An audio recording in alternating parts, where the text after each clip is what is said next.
Everyone. Hey everyone, good morning. Welcome to Choe Khor Sum Ling. Everyone online as well. Good morning. Want to introduce, hello.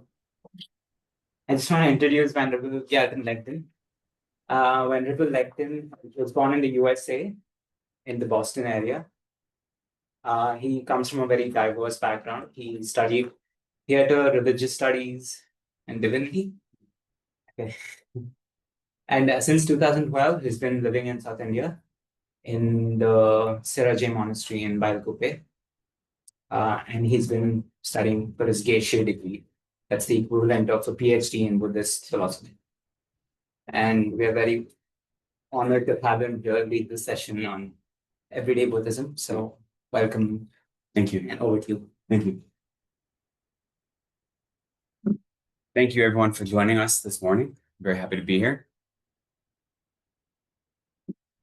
So let's take a moment to settle into our space, whether we're here in person or online. Whatever activities we're running around taking care of this morning, we can put those to the side. All of the business of our everyday life. For the moment, we can step away from that and allow ourselves some time to focus on our minds, on our practice, to develop the strength and fortitude with which we carry with us throughout the day. Set away our distracted minds. And as we create that space, we want to set a very strong intention that the reason we're engaging in this practice, the reason we're studying the Dharma, the reason that we're interested in meditation, the reason we have come together today isn't simply for our own benefit, though there is benefit for ourselves to have a calmer mind and more peaceful mind. That is not the main reason we practice, though. We practice so we can be a benefit to others. We practice so that we can develop the skill and the techniques and the wisdom that allow us to be of service to others. And if that means we first become Buddhas ourselves, so we might have perfected skill, perfected wisdom, perfected compassion, then that is what we'll do. So set the strong motivation that I'm studying the teachings of the Buddha, how to apply them into my everyday life, not just for my own benefit, but so that I might also benefit others. I can be of service to others in some appropriate way. And for that reason, I engage in this spiritual exploration.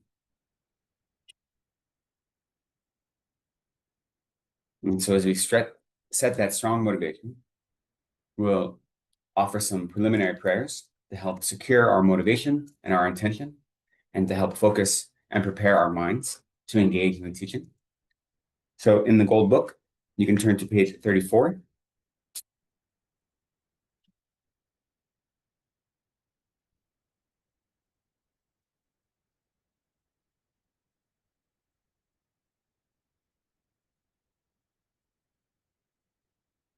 We will offer first refuge and bodhicitta 3 times in Tibetan, then once in English. Then we'll continue with the rest of these prayers on these 2 pages.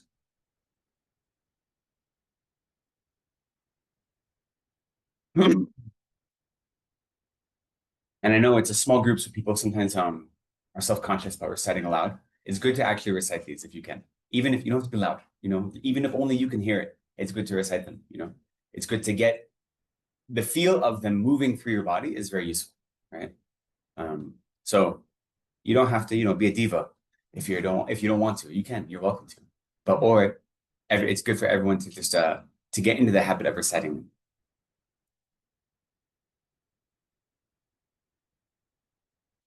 Sangye chiran soki chonam la janchu pardu dagni kyabsu chi dagi lin soki pe sonam gi drola pencher sangye dru par shok Sangye chiran soki chonam la janchu pardu dagni kyabsu chi dagi lin soki pe sonam gi Drola penche sange drupar shok sange cheran soki chonam la jancho baru dagni kyapsu chi dagi jinsogi pe sonam gi drola penche sange drupar shok. I go for refuge until I'm enlightened to the Buddha, the Dharma, and the Supreme Assembly. By my practice of giving and other perfections, may I become a Buddha to benefit all sentient beings. May all sentient beings have happiness and the causes of happiness. May all sentient beings be free from suffering and the causes of suffering. May all sentient beings be inseparable from the happiness that is free from suffering. May all sentient beings abide in equanimity, free from attachment for friends and hatred for enemies. May all sentient beings have happiness and the causes of happiness. May all sentient beings be free from suffering and the causes of suffering. May all sentient beings be inseparable from the happiness that is free from suffering. May all sentient beings abide in equanimity, free from attachment for friends and hatred for enemies. May all sentient beings have happiness and the causes of happiness. May all sentient beings be free from suffering and the causes of suffering. May all sentient beings be inseparable from the happiness that is free from suffering. May all sentient beings abide in equanimity, free from attachment for friends and hatred for enemies. Reverently I prostrate with my body, speech, and mind. I present to clouds of every type of offering, actual and imagined. I declare all my negative actions accumulated since beginningless time, and rejoice in the merit of all holy and ordinary beings. Please remain until the end of cyclic existence and turn the wheel of Dharma for living beings. I dedicate my own merits and those of all others to the great enlightenment. So the mandala offering will offer once in Tibetan and then once in English. So as you offer a mandala offering, you visualize all of the cosmos, all of existence is part of your offering. So everything that exists is purified into a perfectly pure Buddha land, Buddha field or Buddha land. You know, there's no pollution, there's no mess, there's no discord of any way. It's nothing but pleasant in every aspect, pleasing all five senses. And this purified world or cosmos, universe, is what you're offering to all the Buddhas and Bodhisattvas as you make this offering. So you're actually transforming the world around you through your visualization and then offering it. And we generally offer a mandala both to request teachings and then also to request the blessings of all the Buddhas and Bodhisattvas.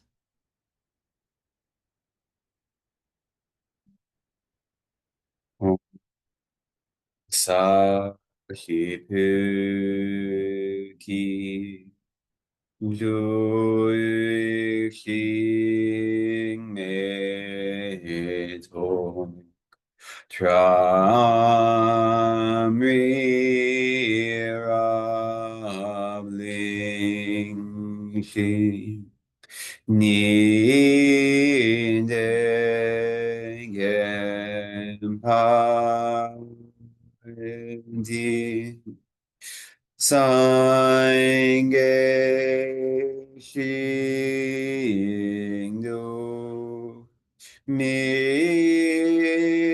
Te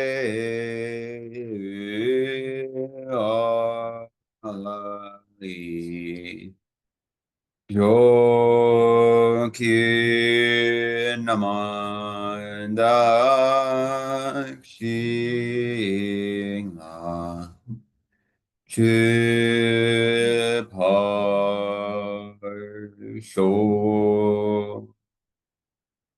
This ground anointed with perfume, strewn with flowers, adorned with Mount Meru, the four continents, the sun, and the moon.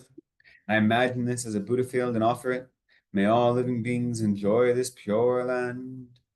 Idam Guru Ratna Mandala Kam Niryatayami.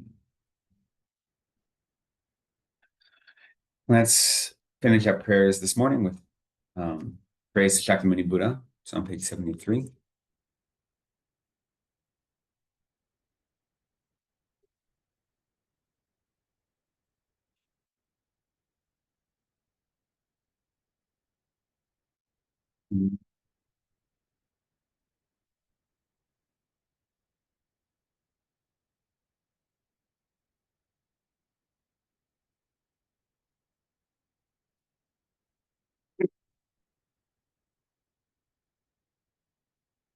To the founder, the endowed, transcendent destroyer, the one gone beyond, the foe destroyer, the completely perfected, fully awakened being, perfect in knowledge and in good conduct, Sugata, knower of the world, supreme guide of human beings to be tamed, teacher of gods and human beings.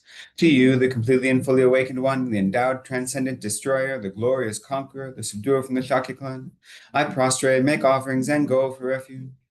To the founder, the endowed, transcendent destroyer, the one gone beyond, the foe destroyer, the completely perfected, fully awakened being, perfect in knowledge and in good conduct, Sugata, know of the world, supreme guide of human beings to be tamed, teacher of gods and human beings. To you, the completely and fully awakened one, the endowed, transcendent destroyer, the glorious conqueror, and subduer from the Shakya clan, I prostrate, make offerings, and go for refuge. To the founder, the endowed, transcendent destroyer, the one gone beyond, the foe destroyer, the completely perfected, fully awakened being, perfect in knowledge and in good conduct, Sugata, knower of the world, supreme guide of human beings to be tamed, teacher of gods and human beings. To you, the completely and fully awakened one, the endowed, transcendent destroyer, the glorious conqueror, the subduer from the Shakya clan, I prostrate, make offerings, and go for refuge. When, O supreme amongst humans, you were born in this earth, you paced out 7 strides and then said, I am supreme in this world. To you who are wise then, I prostrate. With pure bodies, forms supremely pure, wisdom ocean like a golden mountain, fame that blazes in the 3 worlds, winner of the best, Lord, to you I prostrate. With the supreme signs, face like spotless moon, color like gold, to you I prostrate. Dust free like you, the 3 worlds are not. Incomparably wise one, to you I prostrate. The Savior having great compassion, the Founder having all understanding, the field of merit with qualities like a vast ocean, to you, the one gone to thusness, I prostrate. The purity that frees one from attachment, the virtue that frees one from the lower realms, the one path, the sublime pure reality, to the Dharma that pacifies, I prostrate. Those who are liberated and who also show the path to liberation, the holy field qualified with realizations, who are devoted to the moral precepts, to you, the sublime community intending virtue, I prostrate. Homage to the Supreme Buddha, homage to the Dharma refuge, homage to the great Sangha, to all 3 ever devout homage. To all worthy of respect, bowing with bodies as many as all realms, atoms, and all aspects, with supreme faith, I pay homage. Do not commit any non-virtuous actions. Perform only perfect, virtuous actions. Subdue your mind thoroughly. This is the teaching of the Buddha.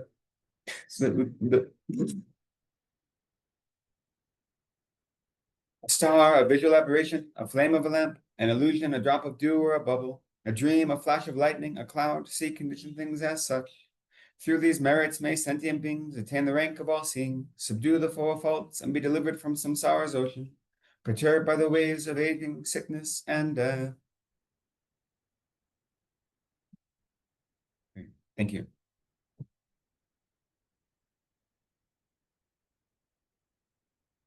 So, as we have paired ourselves a little bit, and it's good always at the beginning of every teaching, or every time you sit down to engage Dharma, to remind ourselves of the proper attributes of a student, which is to say we want to avoid what we are characterized as the 3 faults of a faulty vessel, like a faulty water pitcher.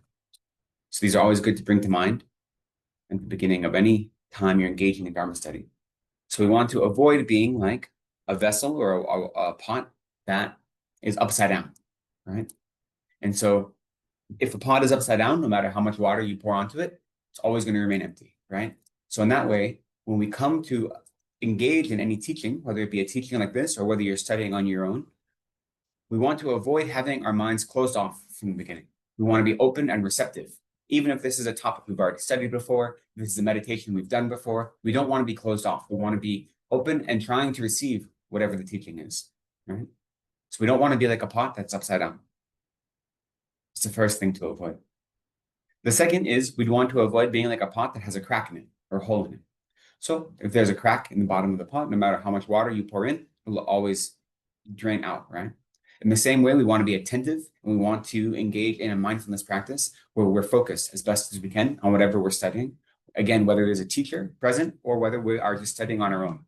So we want to create an environment where we are not overcome by distractions. And so when we can control our physical environment, that's helpful. But more important is that we set a strong focus and a motivation to pay attention, right? To be alert. So we want to avoid the fault of being like a pot with a hole in it. And then lastly, we want to avoid the fault of being like a pot that is stained. Right? So if there's a pot that's stained, no matter how much pure water you pour into it, it will be polluted by whatever was in there before. It hasn't been cleaned out properly. And so in the same way, we want to avoid having preconceptions. We want to avoid coming to a teaching thinking we already know the answer. We already have, the meaning of this teaching or whatever it may be. Any sort of preconception or prejudice, we want to put those aside, right? Now, that isn't to say don't be skeptical, to accept everything at face value. You're allowed to investigate and be skeptical, right? But don't be cynical. Don't have a mind that says, I know better than this. Be open to receiving it. And then if there are doubts, then you investigate those doubts. But we don't want to have prejudice or ideas coming in, right? So we want to avoid these three faults. And it's good just to remember them whenever you sit down to study, whenever, especially if it's something you've already studied before. When it's something new and exciting, that's very easy, right? Because you're like, oh, this is something new. I haven't gotten this teaching before. So it's very easy to be very involved. But when it's something that you've already studied before, if you're reading Lamrim again and it's another Lamrim text and you're like, okay, how many more times do I have to read about this thing? How many more times do I have to study this? It's very easy to just kind of put it to the side. So always to remind ourselves, I want to be open and receptive. I want to be attentive and aware, and I don't want to bring any of my baggage with me. I want to be unprejudiced as best I can. So those are always important qualities. And we can bring them to our worldly experiences as well as our Dharma experiences. And then as long as we're thinking about things to avoid, I think it's also useful to think of what we want to adopt. We're avoiding those types of faults. We want to adopt attitudes that will encourage our study and our practice, right?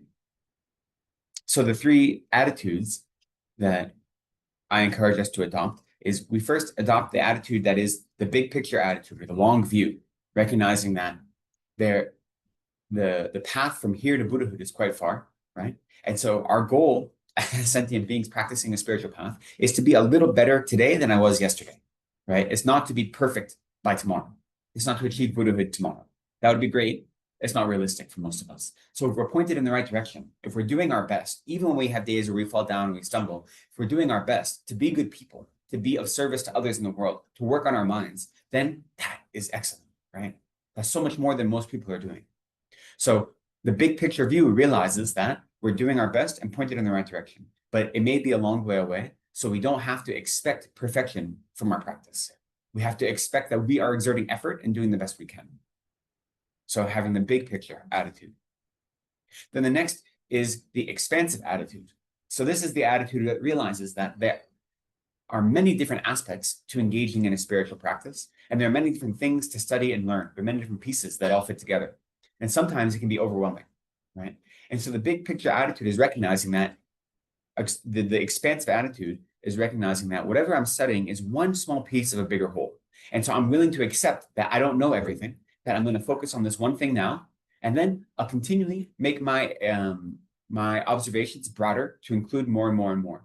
But I'm not going to be overwhelmed by the fact that that there's expansive need to study. There are many topics. I'm going to take them one at a time. Oh, okay. We've got a microphone thing going on. Okay. So that is just being aware that whatever we're studying is one small piece of a bigger puzzle, and not allowing ourselves to be overwhelmed by the fact that there are many pieces. And that goes into the third attitude, which is an attitude of relaxation. That even when you have this big picture view, you realize that the goal may be very far away, and there are many different things that you need to study individually to combine together as part of your spiritual practice. It can be very easy to feel overwhelmed, right? So we need to have a relaxed attitude. And that is maybe the most critical. Because if we don't have a relaxed attitude, then we're going to get burned out, right? When we study and practice, whatever kind of study or practice it is, it should be joyful, right? The whole point of engaging in a spiritual tradition, yes, so we want to become Buddhas, we want to be free from suffering, but it should be joyful all the time, okay? And so if you're engaging in practice and it isn't bringing joy, then we need to reevaluate how we're doing it. And that's not to say that it's always easy. You definitely push yourself, you definitely find yourself in difficult circumstances, right? And as the more you practice and you realize how many mistakes you might have made in the past, it can sometimes be quite overwhelming in that way and frustrating sometimes, or you see how easily distracted you are. Be frustrating, right? But that isn't to say you aren't joyful. So you have to have this relaxed view, this view that says, I understand that there is more than I can do in this one lifetime right now. There are so many parts of this process, and I'm going to take it slowly, not let it overwhelm me, and find joy in it in every aspect of it, even as I push myself and test myself. So there are 3 things to avoid and 3 things to adopt. And if we can remind ourselves of that before we engage in any spiritual practice or any spiritual study, I think it's very helpful to our practice and to our study. So in these Sunday classes, the kind of overarching idea of them is practical Buddhism, right? So how can Buddhism help our everyday life, both Buddhist philosophy and meditation? And I will say the teachers, we talk behind the scenes. Since there's no structure to these Sunday classes, we're always trying to figure out what to talk about every week and not repeat ourselves. But there's new audience, there's new people that come every week. So it's a balance of trying to see. So what I really want to talk about today is the fact that we're thinking about Buddhism and how to be happy and how Buddhism can lead us towards happiness. The truth is, we are constantly getting in the way of our own happiness, right? That is the reality of the situation. Now, it's true that the world is crazy. The world is violent and unfair in many ways. And especially now, it seems like it's getting worse and worse and worse. That's true. The external conditions are very difficult, right? But those external conditions aren't the true source of our happiness or our despair. They precipitate it. They make one type of way of being easier than another. But our actual happiness is ourself. And we are constantly getting in the way of our own happiness, right? Of our own contentment. And we are constantly creating more obstacles for ourselves than we need to. And that's not new. It's what we've been doing in samsara. That's what it means to be suffering in samsara over and over again, is that we are continually blown about by the winds of karma and delusion to continue engage in the suffering that we create for ourselves, okay? So the fact that the world is seemingly on fire doesn't contradict the fact that we still are our biggest obstacles to happiness.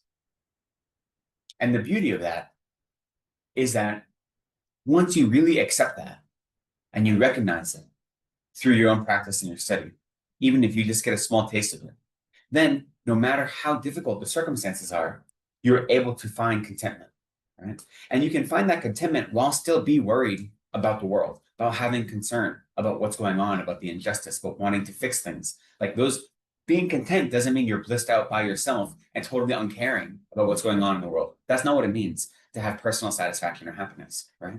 You can have all of those concerns about the world and what's going on and the difficult environment, and you can be engaging in activities to try to help in any way possible to you, depending on your situation and what means you have available to you, and still have a sense of personal contentment and happiness.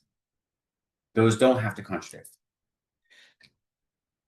And the more you practice and you realize that your happiness is coming from you, because the greater suffering you can experience is also coming from your own mind, right? It's not from the external factors. It's the mental suffering that you bring upon yourself, often in dependence on external factors, but not solely that.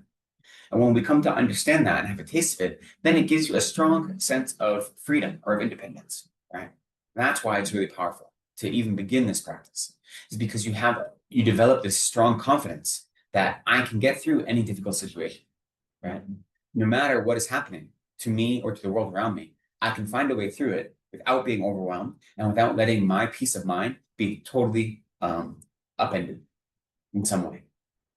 So Buddhism offers a sense of independence, right? And of freedom that we don't have if we rely upon things outside of ourselves to be happy. So how do we create our own obstacles to happiness, right? That's the question. What is it that we're doing that's creating those obstacles? Any ideas?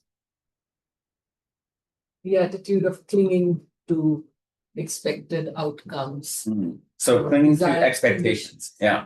Having strong expectations or presuppositions about how things are supposed to go, and then clinging to those. That's a very big one. It's the first on my list. Yeah. What else? Our reactions are not appropriate to the circumstance. Yeah, so sorry, what is that? Are negative use thoughts, words, and actions. Yeah, so, and these go together. So going with what Shanti said as well, that our reactions are not appropriate to the actual circumstances, right? So more often we're reactive and not constructive in the way we engage in the world around us, right? And since we're being instinctively reactive, our instincts have kept us in samsara over and over again. So our instincts aren't bringing us to happiness, they're bringing us to samsara because we're allowing our delusions, our emotions to engage in their own behavior. We're just following after them. We're not in control of our emotions, right? And so we engage in this instinctive reactionary behavior instead of contemplative constructive behavior in response to the world around us. And that then creates more suffering. Great. Teacher, venerable teacher, Yeah. good morning. Mhm. So, like you say, that our emotions are the reason why we get the feelings what we get, and why we create suffering for us, how we create. Is that correct? If I understood you correctly, I'm sorry, I didn't catch that last part. I'm saying you were saying that our emotions are the are the main reason why we create feelings and suffering for ourselves, like we normally do. If I understood you correctly.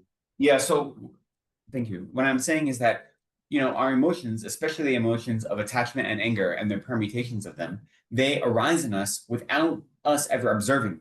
And so then, since we are trapped or we are overwhelmed by these emotions, whether it be jealousy, attachment, anger, frustration, any of these deluded minds, we act out of those deluded minds and engage in harmful actions of body and speech without realizing it because we aren't in control of our emotions, right? So we're basing our samsaric instinct is what's guiding us along, and then we get trapped in our emotions. How many times have you done something and then realized that was a stupid thing to do? Why did I do that? It's because I was so overwhelmed by my anger or my lust or whatever it may be that you engaged in something. Even without a spiritual practice, I'm sure we had experiences in our life where you're like, oh, if I had just thought a little bit longer, I wouldn't have done that because that wasn't helpful, right?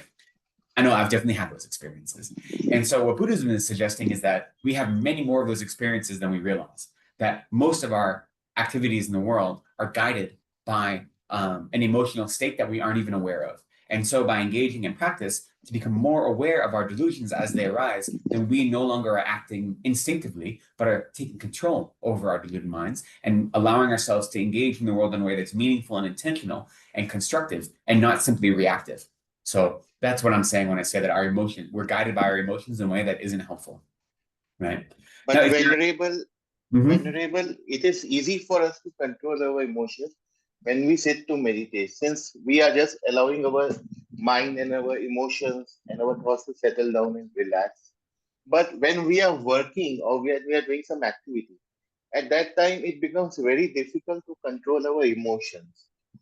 That is exactly correct. That when you're on a meditation cushion or in the temple here together, engaging and teaching, these are a lot easier things to do. And then when you're in the real world, they're much more difficult, right? That is 100% true. And that's the reason we need to engage in practice frequently. Because, when we talk about meditation in Tibetan Buddhism, the term for meditation is gom, right? And that means to become familiar with it. So when we are meditating, what we're doing is becoming familiar with our minds. So we are making these attitudes, these ways of being, this type of control over our emotions and the encouragement of contemplative states inseparable from our minds. And the better we are able to do that in active meditation, when we are by ourselves and we have good conditions, then when we go out into the world, it becomes easier. So at the beginning, it's much easier to do it on the meditation cushion than in the real world. But if that is where our practice ends, on the meditation cushion, then that's not very helpful, right? It's very limited practice. And that's better than nothing, I suppose, right? It's definitely better than nothing. But if your only spiritual practice happens on the cushion and you can't transform it into meaningful activity in the world, then it's a very limited value. So what we need to do is we engage in this practice now to strengthen it, kind of like going to the gym. And then when we're going about our everyday lives, we use the strength we have developed in our meditation practice to change how we go about our lives. And there are different ways we can go about doing that, different techniques we can bring into our everyday experience to try to bring the mind of meditation and the mind of contemplation that we develop while we're together or while we're in a focused way into the chaos of our everyday existence, right? That's the goal. Our spiritual path shouldn't only exist when we're together, once a week. It should be every moment of our lives, we should be engaging in some sort of spiritual practice. So I agree that it is very difficult and it's much easier to do when you're in a controlled condition. But So even if I understand you, venerable, correctly, it is possible to bring meditation into our daily experiences as well. In fact, if we are doing it, continuously and purposefully, We can bring it to every moment of our life, even when we work, sit, stand up, or anything we do. That is 100% our goal, is that all of our practice and our experience that we develop through our study and through our meditation should infiltrate everything we do. So every aspect of our life should be part of our spiritual path.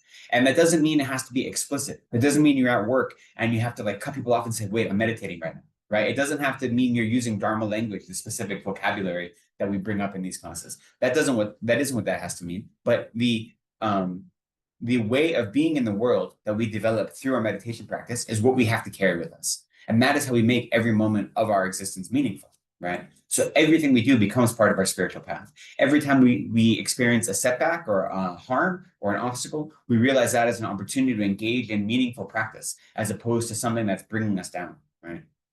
So that's the goal.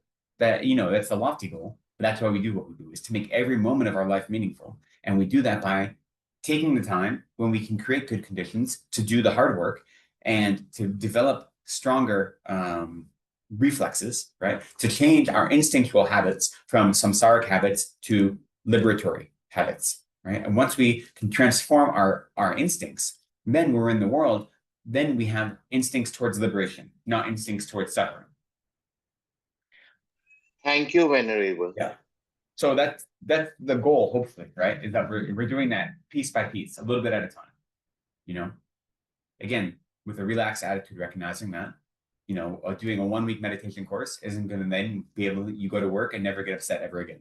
It would be really wonderful if it was that easy, but unfortunately it isn't. But it is definitely a big step.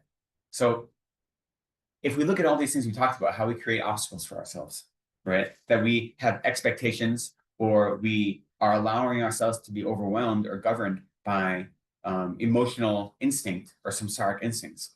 Where do those really come from? And there are 2 causes we can point to if we really want to drill down.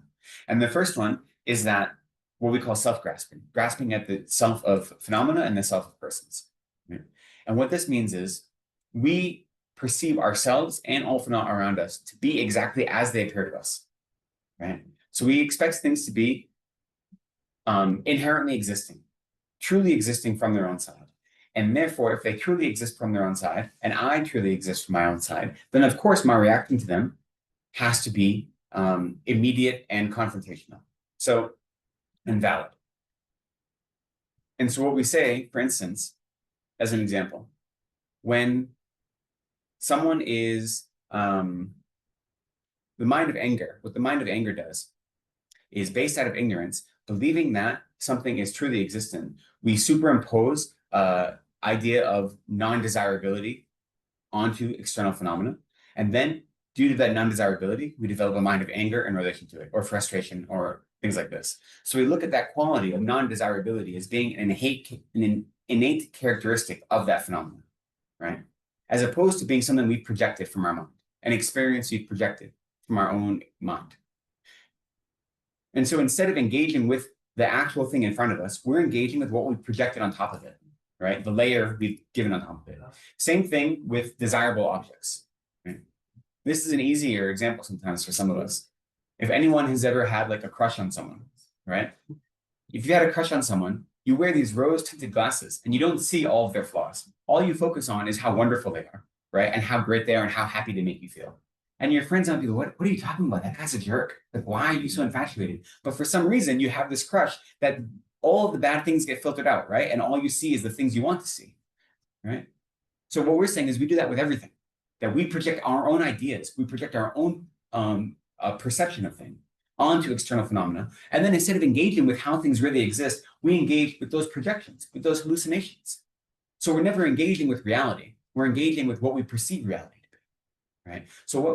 And that goes to our perceptions of ourselves as well.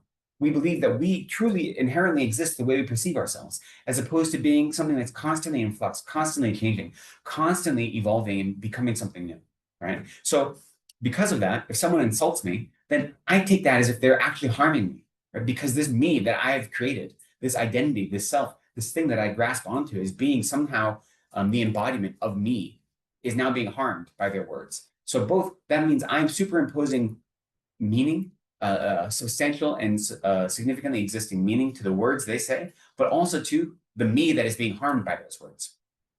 So if we're able to understand and accept things as not existing the way they appear to us, if we're able to accept that we are only engaging with our appearance, our perception of reality, not reality itself, and we take a step back from that, then our minds don't grasp on so tightly.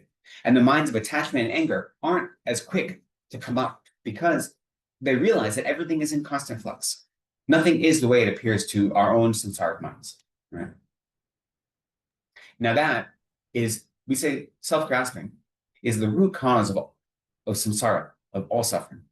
But to undo self-grasping, we have to meditate on emptiness. We have to understand what it means to be selfless. And that is very complicated and very difficult. So we need to begin that practice right at the beginning.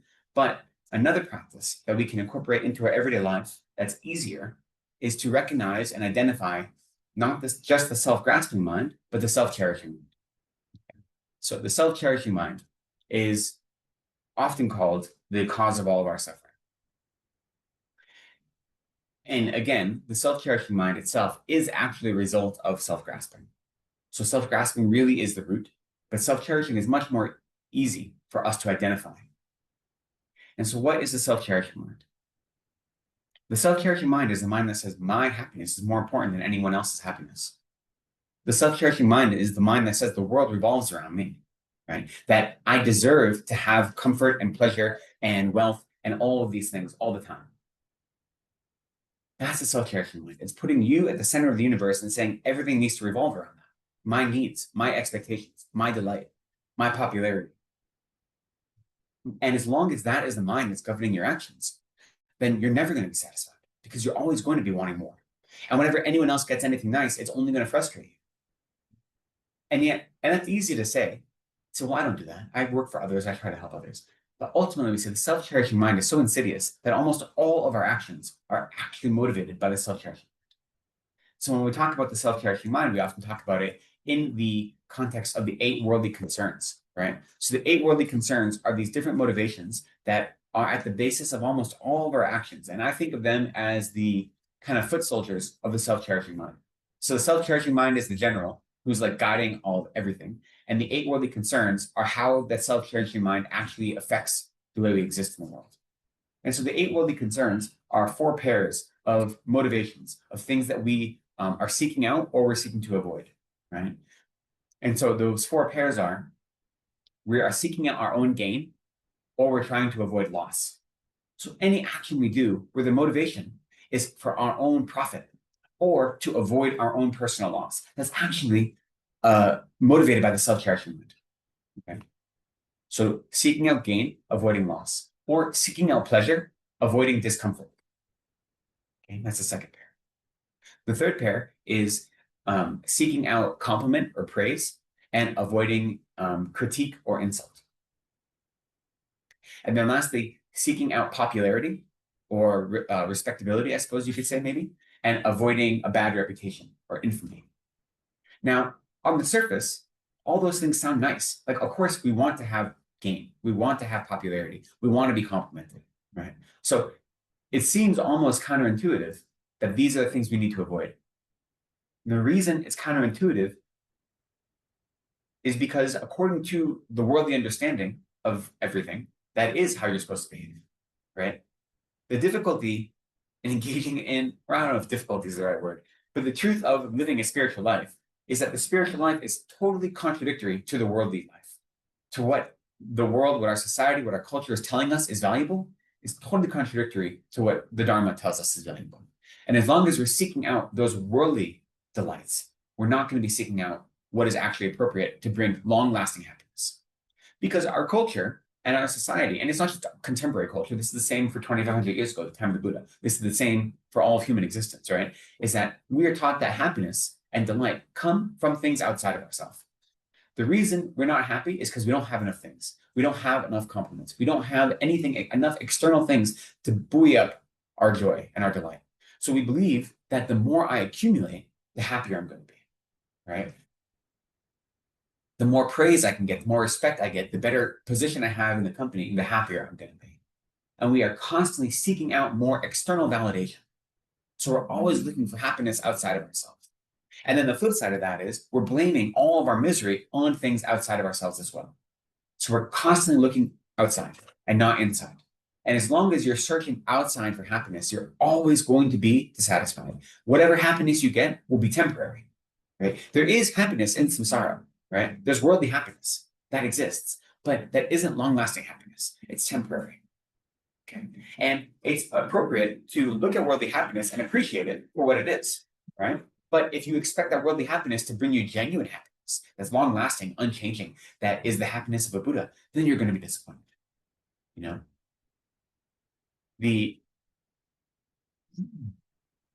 Yeah. So the Venerable. eight worldly yes.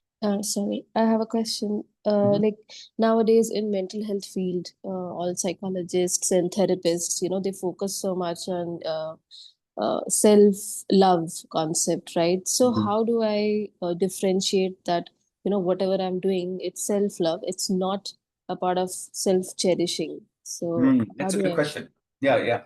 So there is a big movement about self-love or self-compassion, right? When we talk about teaching compassion and trying to generate minds of compassion, there are many contemporary schools of thought that say before you can have compassion for others, you have to have compassion for yourself and so forth. And Buddhism agrees with that to some extent, but we are clear on what we mean by self-compassion or self-love. And so compassion is the wish for others to be free from suffering and all the causes of suffering, right? That's how we define compassion. So self-compassion is renunciation. It's the wish to be free from samsara. So what we really mean by having compassion for ourselves or love for ourselves, wishing happiness for ourselves, is that we are engaging in activities that actually can lead us to liberation from samsara, that we're adopting an attitude that isn't attached to the world around us and recognizing that we as individuals deserve that happiness of liberation and that happiness of Buddhahood, and to be free from all the sufferings of samsara. And that when we are engaging in a mind or a practice that is motivated to help others, we're simultaneously recognizing that we're working towards this benefit of self and others at the same time. Right? That is the uncommon characteristic of bodhicitta and how we differentiate between bodhicitta. So bodhicitta is the mind that wishes to become a Buddha for the benefit of all sentient beings, right? And that's how we start all of our practices, and we often end our practices with dedication towards that. I want to become a Buddha to benefit all sentient beings. Notice in that there are two aims. There's the aim of the self. I want to become a Buddha, then to benefit all sentient beings. So it's the aim of self and others, right? Randen, Shendin, we say in Tibetan. So bodhicitta has this capacity or this quality of having both of those things at the same time, right? Benefiting the self through the act of benefiting others.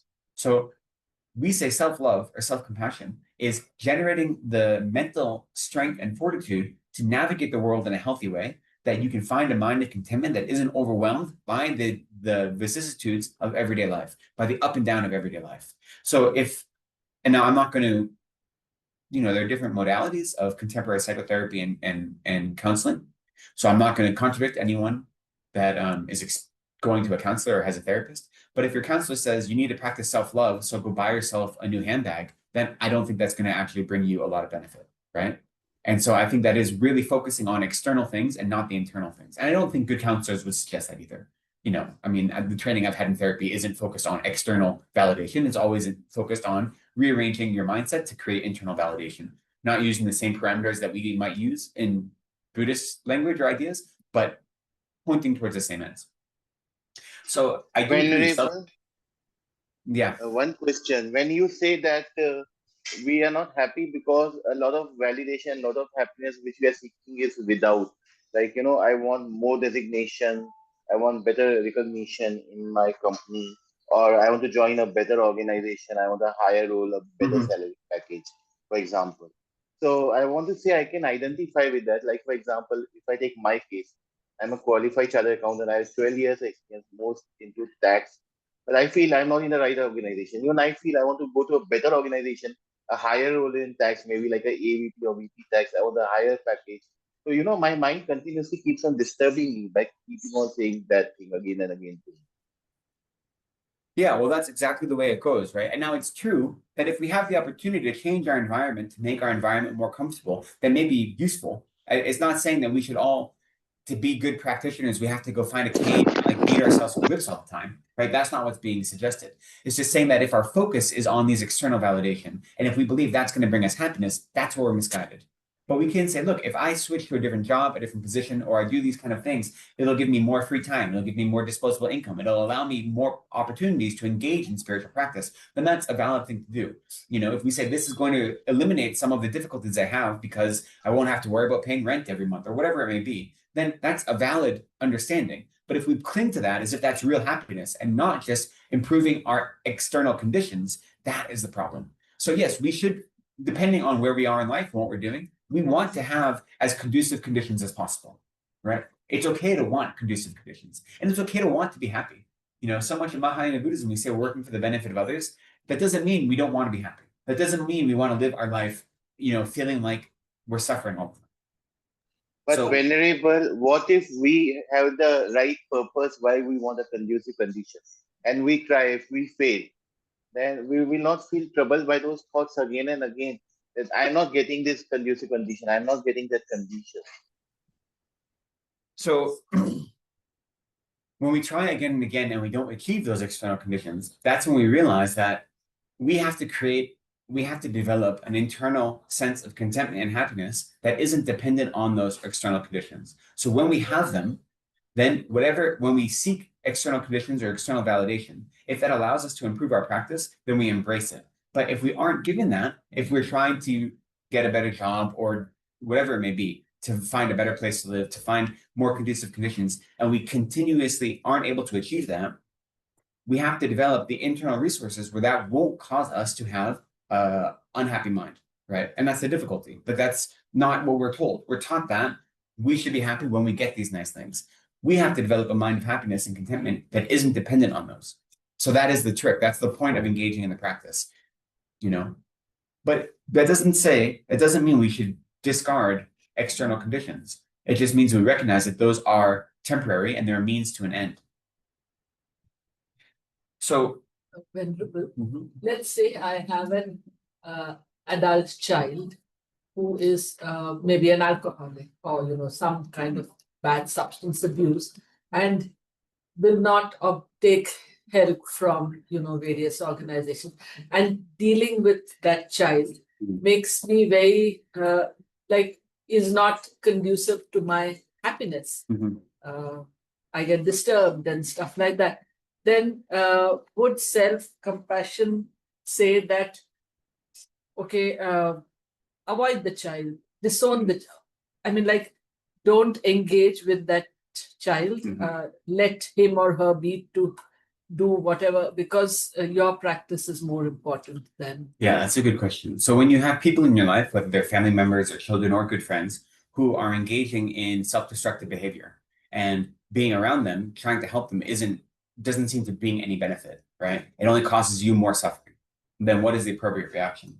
And the truth is, we have to recognize the limit of our abilities, right? And so if everything we do, especially people who are in self-destructive modes, whether it be due to substance abuse or other mental situations, we have to recognize that, are we able to benefit them just in a worldly sense? What is the best thing we can actually do to be helping them?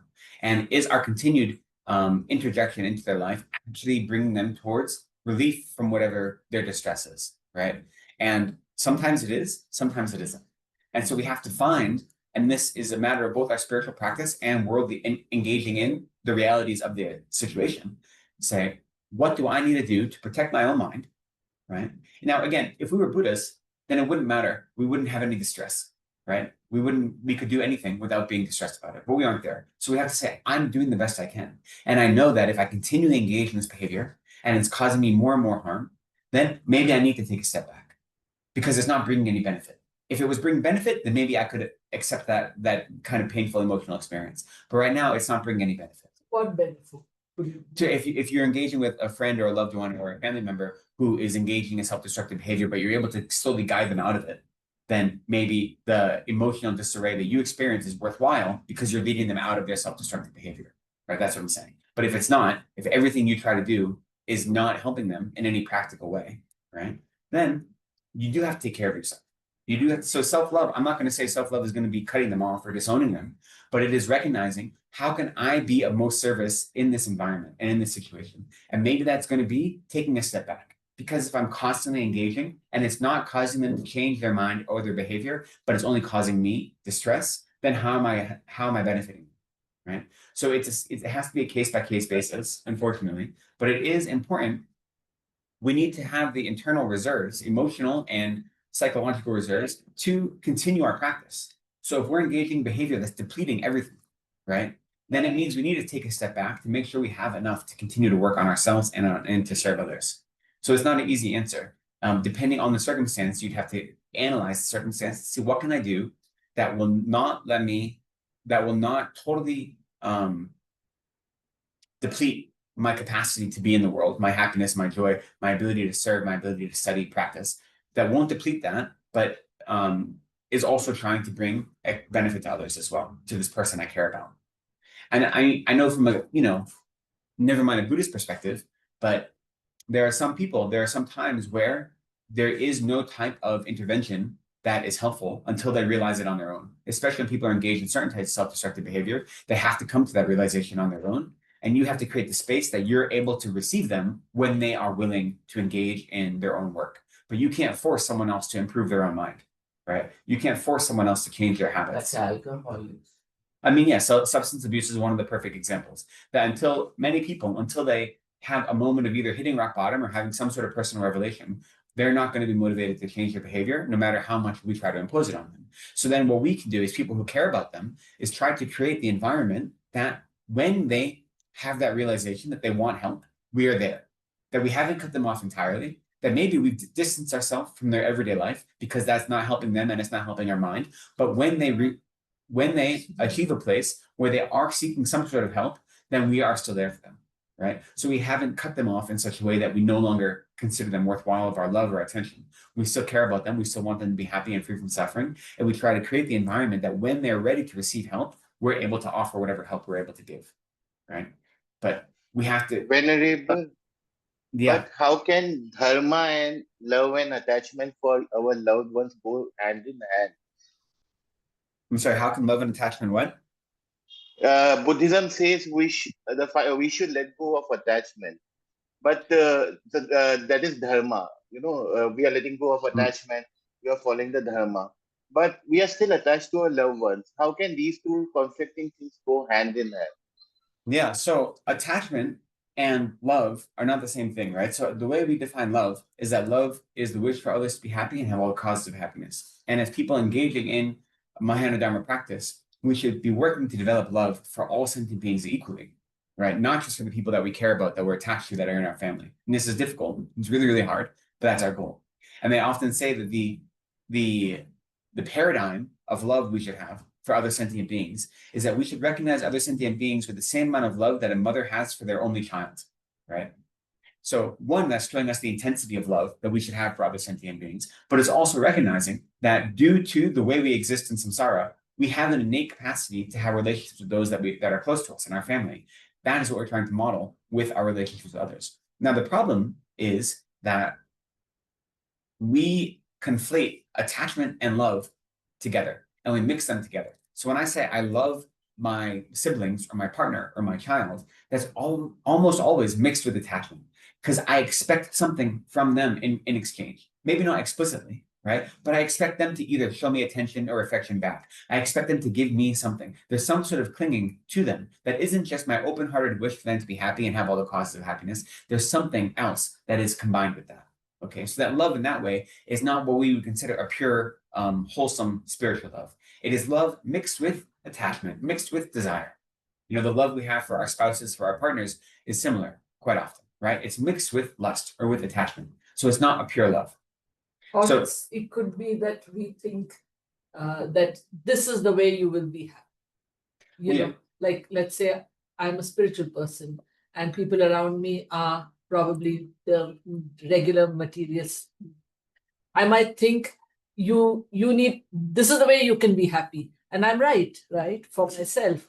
But I suppose I can't, like when I start saying, this is the way you'll be happy, and so you should do, stuff that I am doing, or, then I suppose, again, that leads to, that's attachment, right?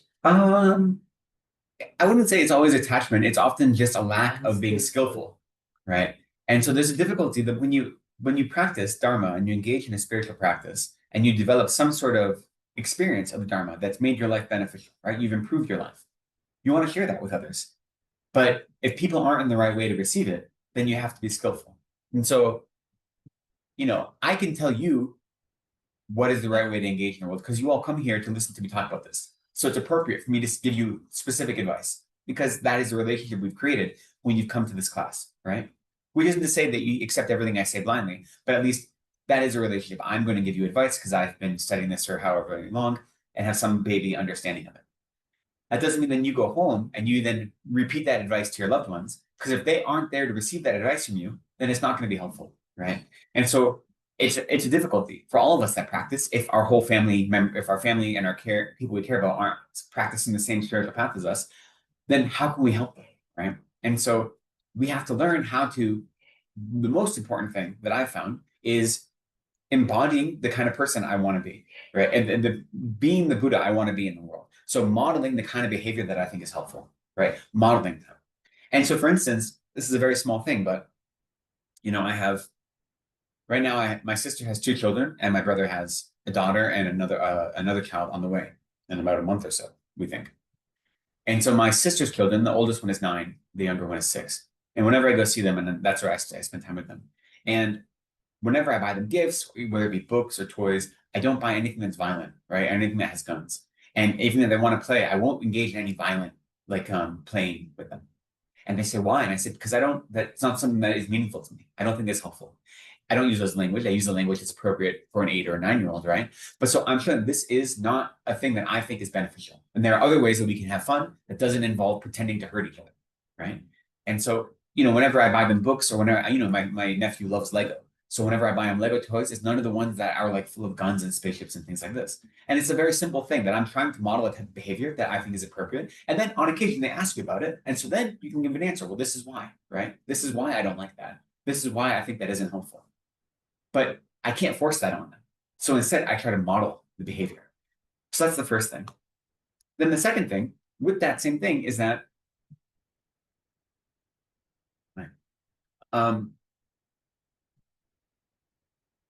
the more, again, it depends on who your loved ones are and who you're talking about. But I know from my experience in my life, when I first started studying Buddhism and I was a teenager, I was very angry. I was very overwhelmed by my emotions. And the more I studied and practiced, that helped reduce my anger.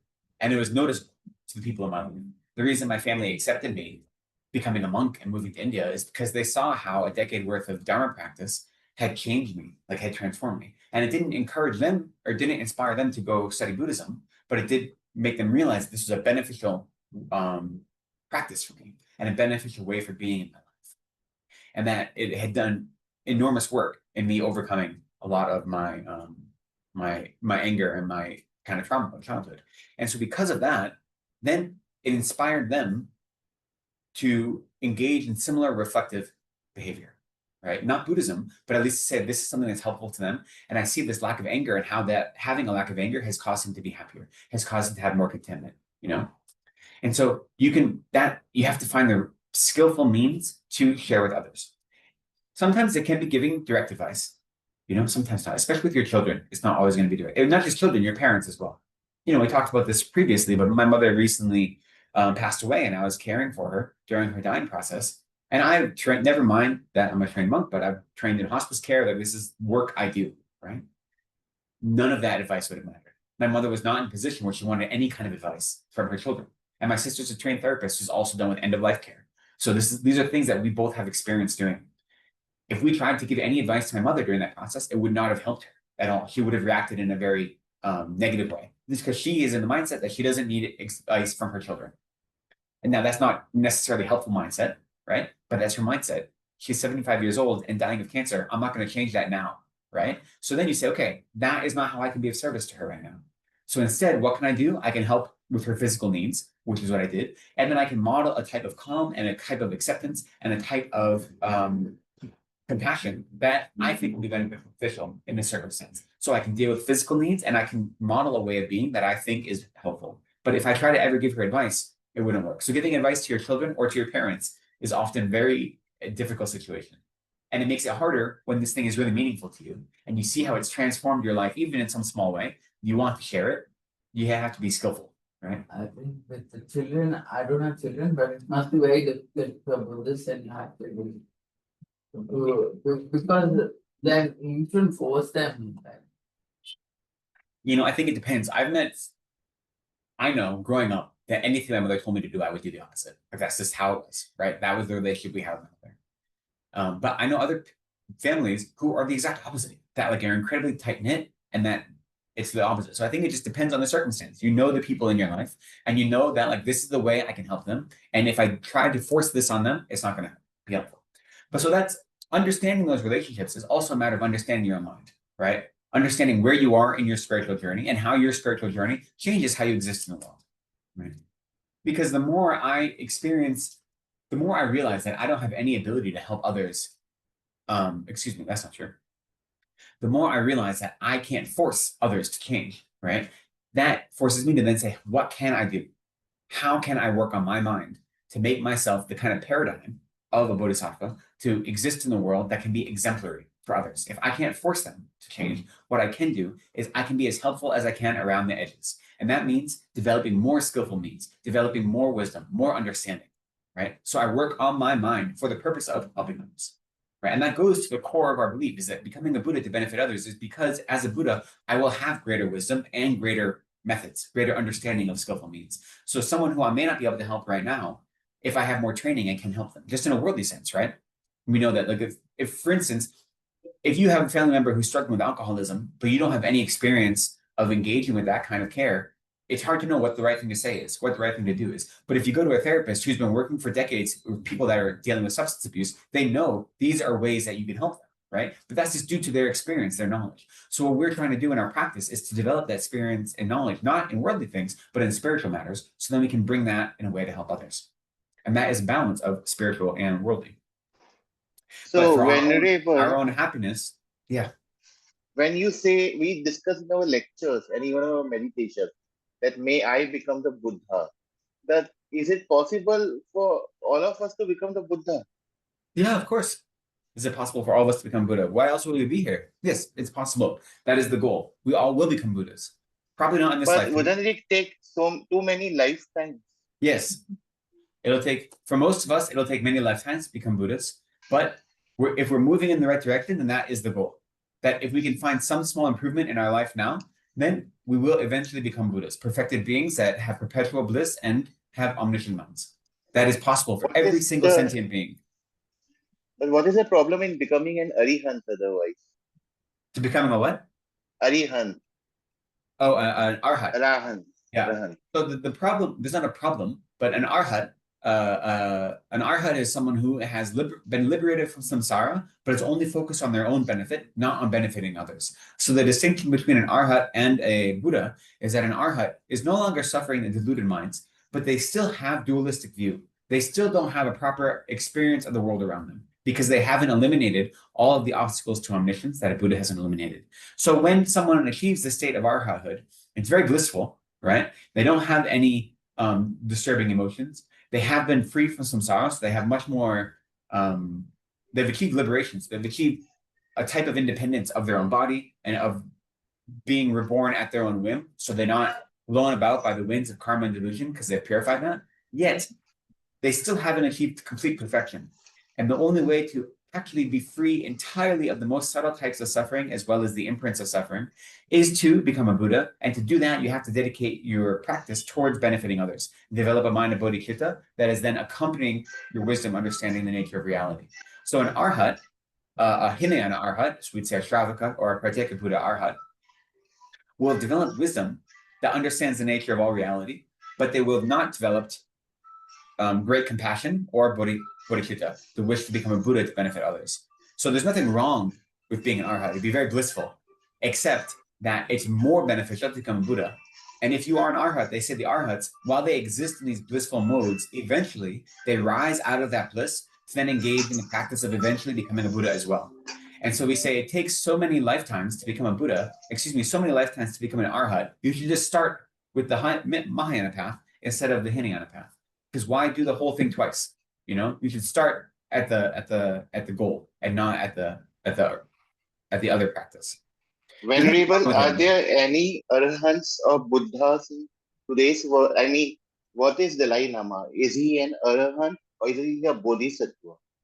So we believe, so the Tibetans look at the Dalai Lama and accept him to be a Buddha, a living Buddha. The thing with Buddhas or Bodhisattvas or Arhats, all of them, they take an appearance, especially Bodhisattvas and Buddhas, they take an appearance that's going to be beneficial to their students, to sentient beings. So there may be many Buddhas and Bodhisattvas around us. Like it's possible that every single person listening right now is a Buddha, and that you're all just kind of testing me and serving as an opportunity for me to develop my mind. And I don't have any way of knowing that because I don't have the level of realization. So that is in the big picture, that's possible. So I believe that there are definitely Bodhisattvas and Buddhas who have taken human aspect to benefit sentient beings.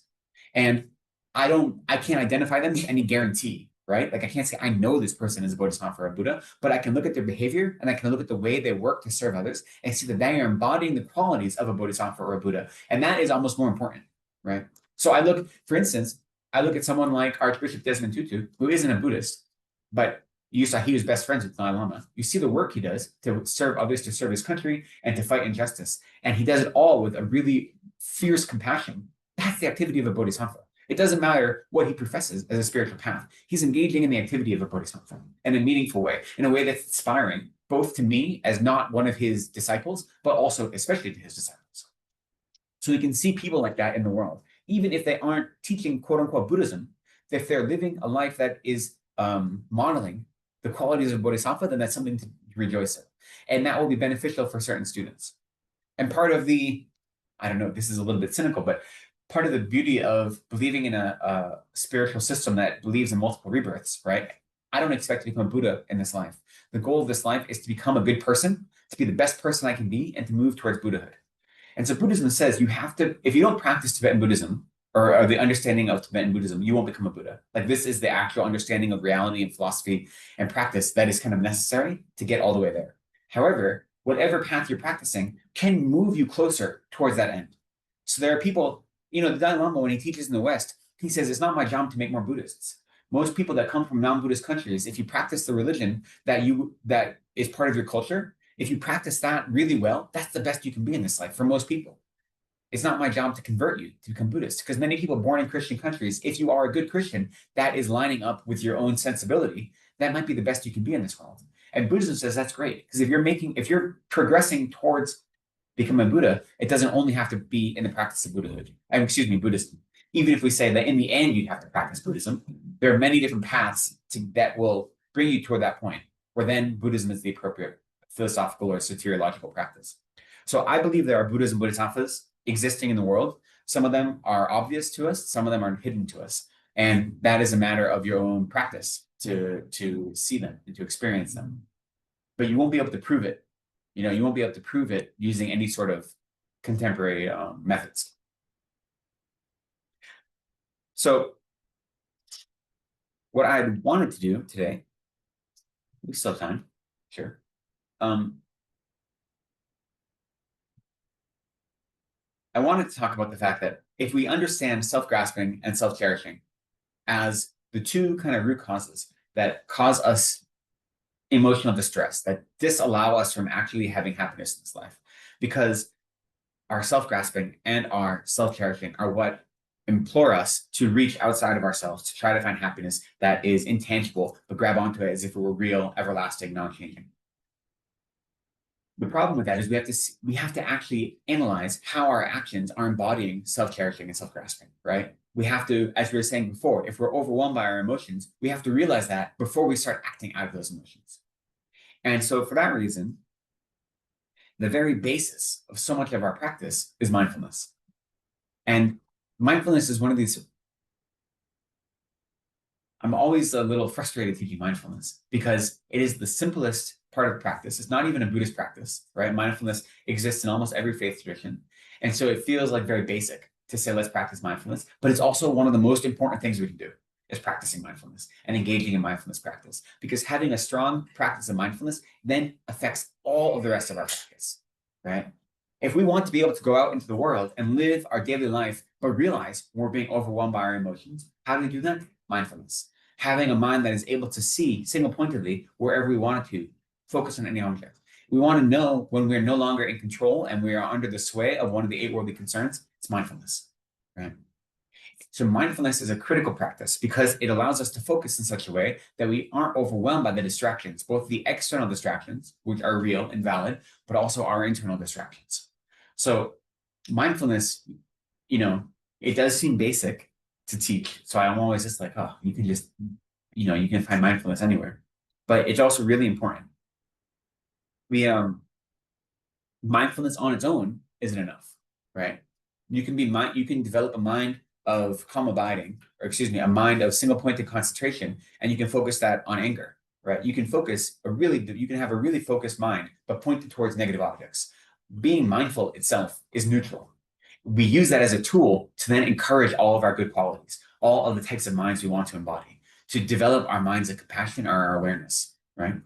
So mindfulness itself is neutral, but we use it as the primary tool to then encourage all of our further practice. Even when you're doing more advanced meditation techniques, when you get into highest yoga tantra, if you don't have mindfulness, how can you expect to be doing these elaborate visualizations where you're visualizing yourself as a Buddha or the whole world as a Buddha field? Even in the very opening, our prayers, when we made a mandala offering, right, and we tried to visualize purifying all of our surrounding to be a pure Buddha field and offer it to the Buddhists. If you don't have mindfulness, it's very easy not to even do that, right? It's difficult to visualize anything. So mindfulness, it sneaks into everything. And it's the easiest practice to start, and it's easy to actually excel in it. It's one of the few practices that we say you can achieve calm abiding, which is effortless single-pointed concentration on any object of your choice. You can achieve that in about 6 months of practice. But that's 6 months of 24-hour dedicated practice away from the rest of the world. Most of us don't have that luxury. But just to know that anyone that goes from no meditating at all to achieving calm abiding can do that in this lifetime in about 6 months if they have the right conditions. So even if I don't have those conditions, that's still encouraging for me to say this is a very achievable goal, right? Mindfulness. And the more you practice mindfulness, you notice that it isn't only beneficial on the cushion, it is beneficial in everyday life. Now that said, what is the biggest obstacle to developing mindfulness? What do you know?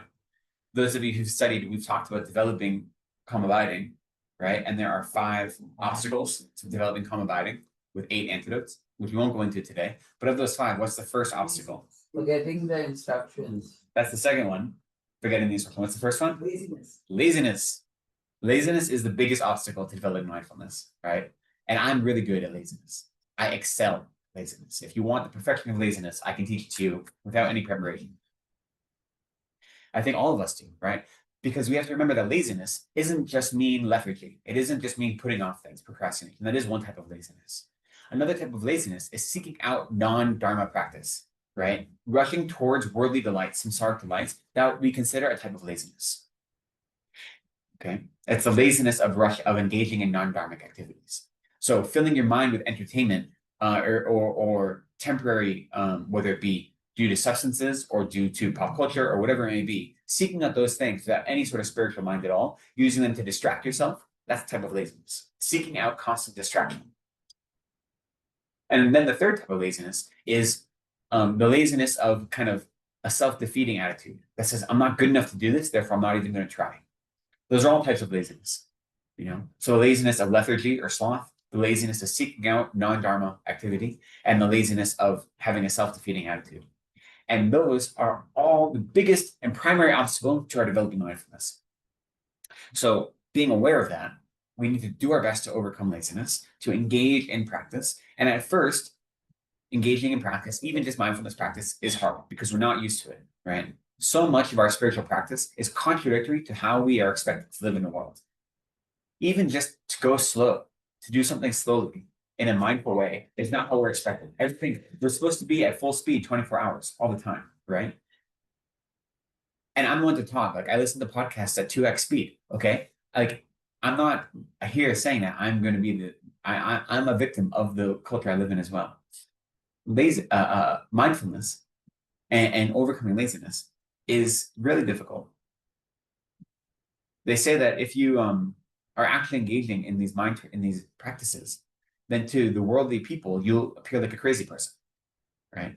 If you're actually engaging wholeheartedly in a spiritual practice and you are totally abandoning all 8 worldly concerns, then from the outside, you might look like what you're doing is insane, because everyone's perception of what is healthy and happy involves reaching outside of yourself, building up fame, building up possessions, building up wealth, right? Building up popularity. And we can see that our instinct, our samsaric instinct, is towards that distraction. Look at social media, and the way these algorithms work is that the way social media, whether it be YouTube or any other algorithm-based content delivery system, the way they work is, right, they make money off of ads. So they make money of you being on their platform for as long as possible. So they want to feed you content that will keep you on their platform. So what is the content that's prioritized? Content that plays with all of your emotions, content that makes you angry, content that gets you really excited. That's the content that pushes all of your buttons to keep you engaging more and more and more and more and more, right? Because that's the human condition of being a samsaric being, that we are attracted towards drama, towards anger, towards rage, towards self-righteousness. We're attracted towards that, and we say, this is me being healthy and happy. And we do it instinctively. So to actively work against that and say that I'm not going to participate in that kind of way of living a life is totally contradictory to worldly everyday life. And so, of course, to a worldly person, you'd seem like a crazy person. You do have to find a balance of not. It's hard when you're living in the world not to seem like a crazy person, though. And what I mean by that is, if everyone just thinks, oh, they're doing that weird Buddhist thing, then that's actually not a helpful way to live for many people, because you have to engage with these people, right? You have to live in a world with people, so that you can't put them off. When I was in grad school, I lived about a mile away from my campus, and I lived in the city, Cambridge. A pretty busy city, not as busy as Boston, but still an actual city. And I had class once, and it was a small seminar where we were working on our dissertations. So it was like 12 students would get together the year before we had to finish our dissertations, or the last semester of our second year. And so we discussed what our dissertation was going to be. We had an advisor, blah, blah, blah. It's like this, a dissertation class. And so these are people I knew well, right? A dozen people that were my cohorts that I knew well. And sometime near the end of the year, I locked myself out of my apartment because like someone came to deliver a package, and I grabbed my bag thinking my keys were in my bag, and they weren't in my bag. So I was locked out of my apartment, but I had my books and I had to go to class, but I didn't have shoes on. I didn't have shoes or socks or anything. There's no one left in my apartment. My super wasn't there. I couldn't get in my apartment. So I was like, I'll just go to class without shoes. Like, because I prioritized going to class. So I walked to class without shoes. And I sat through a whole 3-hour seminar with these people that I've known for years, and no one said a single word but the fact that I didn't have shoes on. And I was like, at the end, I was like, does no one care that I don't have shoes? And they're like, oh, we just thought it was a Buddhist thing. And you're like, well, clearly then there's like a disconnect. If this is a Buddhist thing, like, do you think me walking around Cambridge shoeless is a Buddhist thing? Then clearly I have not expressed Buddhism to you in a way that's helpful, right? And so in that circumstance, it was benign, right? It didn't cause any harm. And they were my friends, and they just kind of laughed about it. But we do have to still exist in society. You don't have the luxury of like me living in a monastery. Like, so you still have to go live in society. So you have to find that balance of engaging in a spiritual practice, but not letting other people, not creating an environment where people think they're so full of themselves, or they're not like me, right? So that's a hard balance. And it's not easy. And you make mistakes, and then you have to correct it. But the point of that, though, is realizing that so many of our instincts are based in samsara, based in self-grasping, that to counteract them, it feels like to go against the stream, they say, is what the Buddha did. The Buddha was, a rebel in that way. He was revolutionary. To have that internal revolution will seem counter instinctual to your worldly habits. So we need to develop that inner revolution. That's the most important part, even if we don't enact it in a very open way. So I wanted to talk more about, let's do meditation first. I think that's important. And then we'll see how we feel at the end of that. So I just wanted to do a mindfulness meditation, right? A very simple mindfulness meditation, because it is the foundation of all of our practice. It's the foundation of every other type of meditation we can do. we generally divide all of our meditation practices into two large categories, which are analytical meditations or placement meditations. Placement meditations, mindfulness meditation that we're going to do today being like the prime example of it, are meditations that are meant to actually develop your mental capacity to focus on something. But again, they're only a tool. So then what you do with that focus is where other meditations come in, right? So our analytical meditations, whether it's meditation on compassion or love, or whether you're engaging in, visualization, whatever it may be, those are, or whether you're studying a topic, a long-term topic like death, impermanence, perfect human rebirth, karma, the suffering of samsara, any of these things, you need to have a focused mind so you can actually engage in that analytical practice, right? So having mindfulness or a placement meditation as our basis is always crucial. So before we start, let's just take a minute, because I know I didn't mention this before, but we're not taking a break today. We're going to go to 12:15 and then have our break at the end, instead of taking a break in the We middle. already have. Well, Sadhana doesn't like the fact that I don't give you an actual break. So she comes around with biscuits to do a half break. But anyway, before we begin this meditation, let's just take 1 minute to stand up and stretch if you want to, and just to kind of work any tightness out of your muscles, because we are going to be sitting and doing our best not to move for about 20 minutes, maybe a little more. So if you need to stretch, you don't have to, that's great. But if you want to just take literally 1 minute, just 1 minute to stretch. I'm not even going to get off my seat, but if you need to, go ahead and stretch. If you need to get a sip of water, go ahead.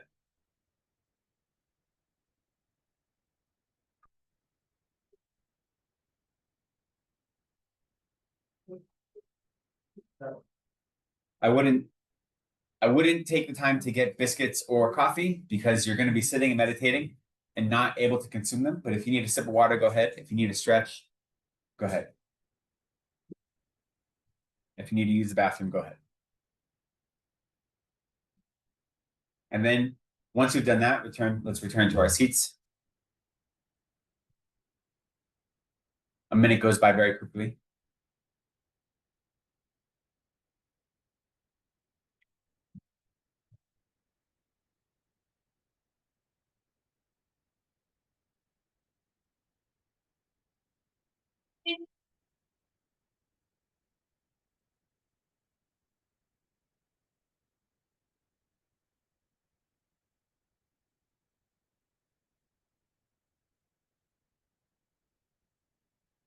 Okay, so as you are able, go ahead and take your seat. Make yourself find a comfortable position to meditate in. Traditionally, this would be sitting cross-legged in the full vajra posture, it's called. But if that's not comfortable for you, definitely don't do that. Find a posture that is going to give you a sense of stability, right? A posture that is comfortable, it's not causing physical distress, but is also making you feel grounded and stable. That's the most important part, that you feel like you're balanced and stable. If you're sitting in a chair, you can have both of your feet flat on the ground, not crossed. It is possible to be laying down to do meditation. It's very difficult because it's very easy to fall asleep. So I don't recommend it, but if you need to, you can also try that at some point.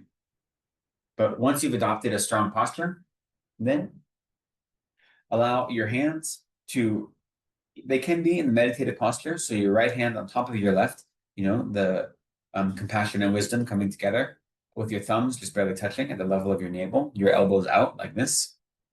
Or you can just let your hands rest, palms flat, on your thighs or your knees, wherever they naturally fall, without forcing them. You want your spine to be nice and straight, as straight as it can be, right? Not puffing out your chest, but not curling in either, but allowing it to be nice and open so it doesn't affect your breathing in any way. Allow your head to rest on top of your spine, following the natural curve of your spine. So you don't tuck your chin in, you also don't lift it up, but just following whatever natural curve your body has. And now allow your jaw to be nice and loose. You carry a lot of tension and stress in your jaw, they don't realize. So allow it to be nice and relaxed.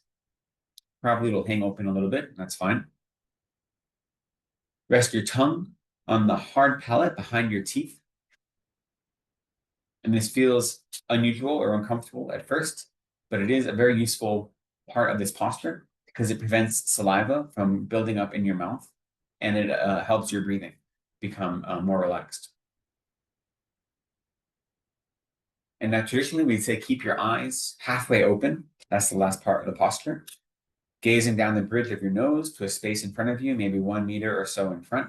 Not focused, just open and receiving whatever visual data is there without judgment. If that's too overwhelming, you can close your eyes, but the practice is to wake up, not fall asleep. So we encourage to do your best with your eyes open. And now allow your breathing to fall into its own natural rhythm. There's no need to force it. Whatever rhythm works for your body. Breathing through your nose, in and out.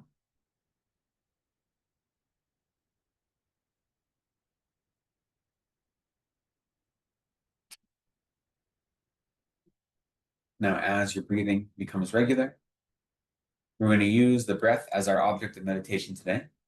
So allow your awareness to rest on your breathing. So as you breathe, follow the breath with your mind. And you can even label it breathing in, breathing out. And allow your awareness to rest on the breath as it enters your nostril and goes down your windpipe, inflates your chest. And then as it exits and your chest deflates, and the warmer air now moves back up your windpipe and out your nostril. You can allow your awareness follow it and give it the label breathing in, breathing out. And on top of that, you can count as you go. This is very helpful, especially for us beginners. So breathing in 1, breathing out 1, and so on. And if you notice you've lost count, then you just start over again. So let's begin with that.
When you notice you become distracted, recognize that distraction.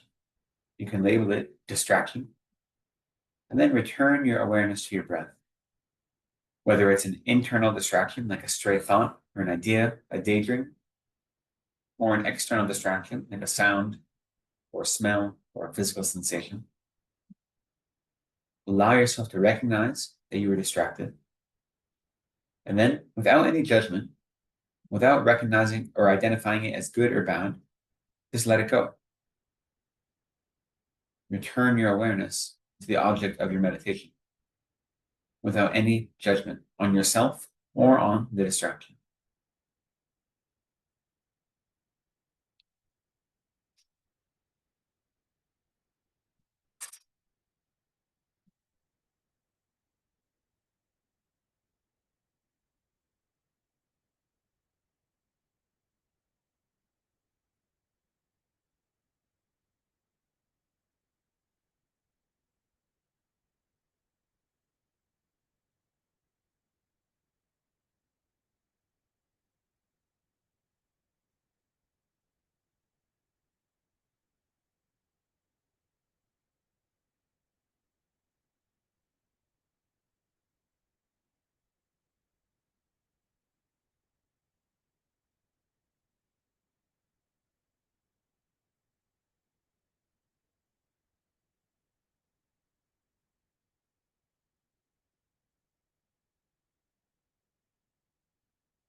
You notice yourself caught in a daydream, distracted, following a thought.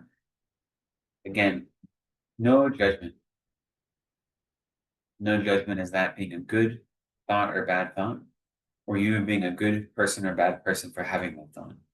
But recognize it, label it distraction, and as gently as a feather brushing away a bubble, just let it go and allow your awareness to return to your breathing.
You find your mind sinking into lethargy, into dullness, and you tighten your awareness. Try to make your focus more forceful to counteract that sinking feeling. Whereas if you find yourself more excitable and agitated, constantly overwhelmed by stimuli, then allow your focus to be a little more relaxed. Always staying with the object of your meditation, but adjusting the way you grip that object, depending on your experience.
Whenever you notice an external distraction is pulled to your attention, recognize it, and let it go.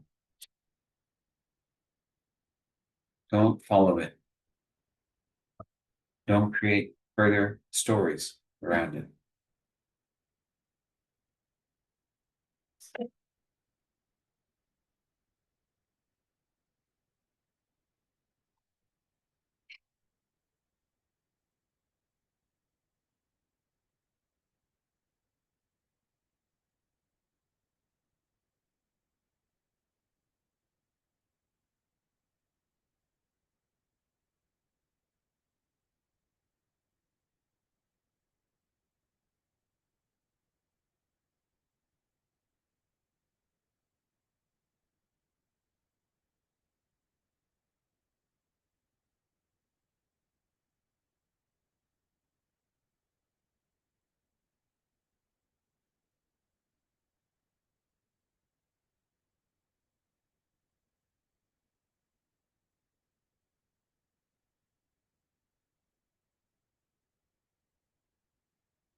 And as you're ready, you can bring your awareness back to the room.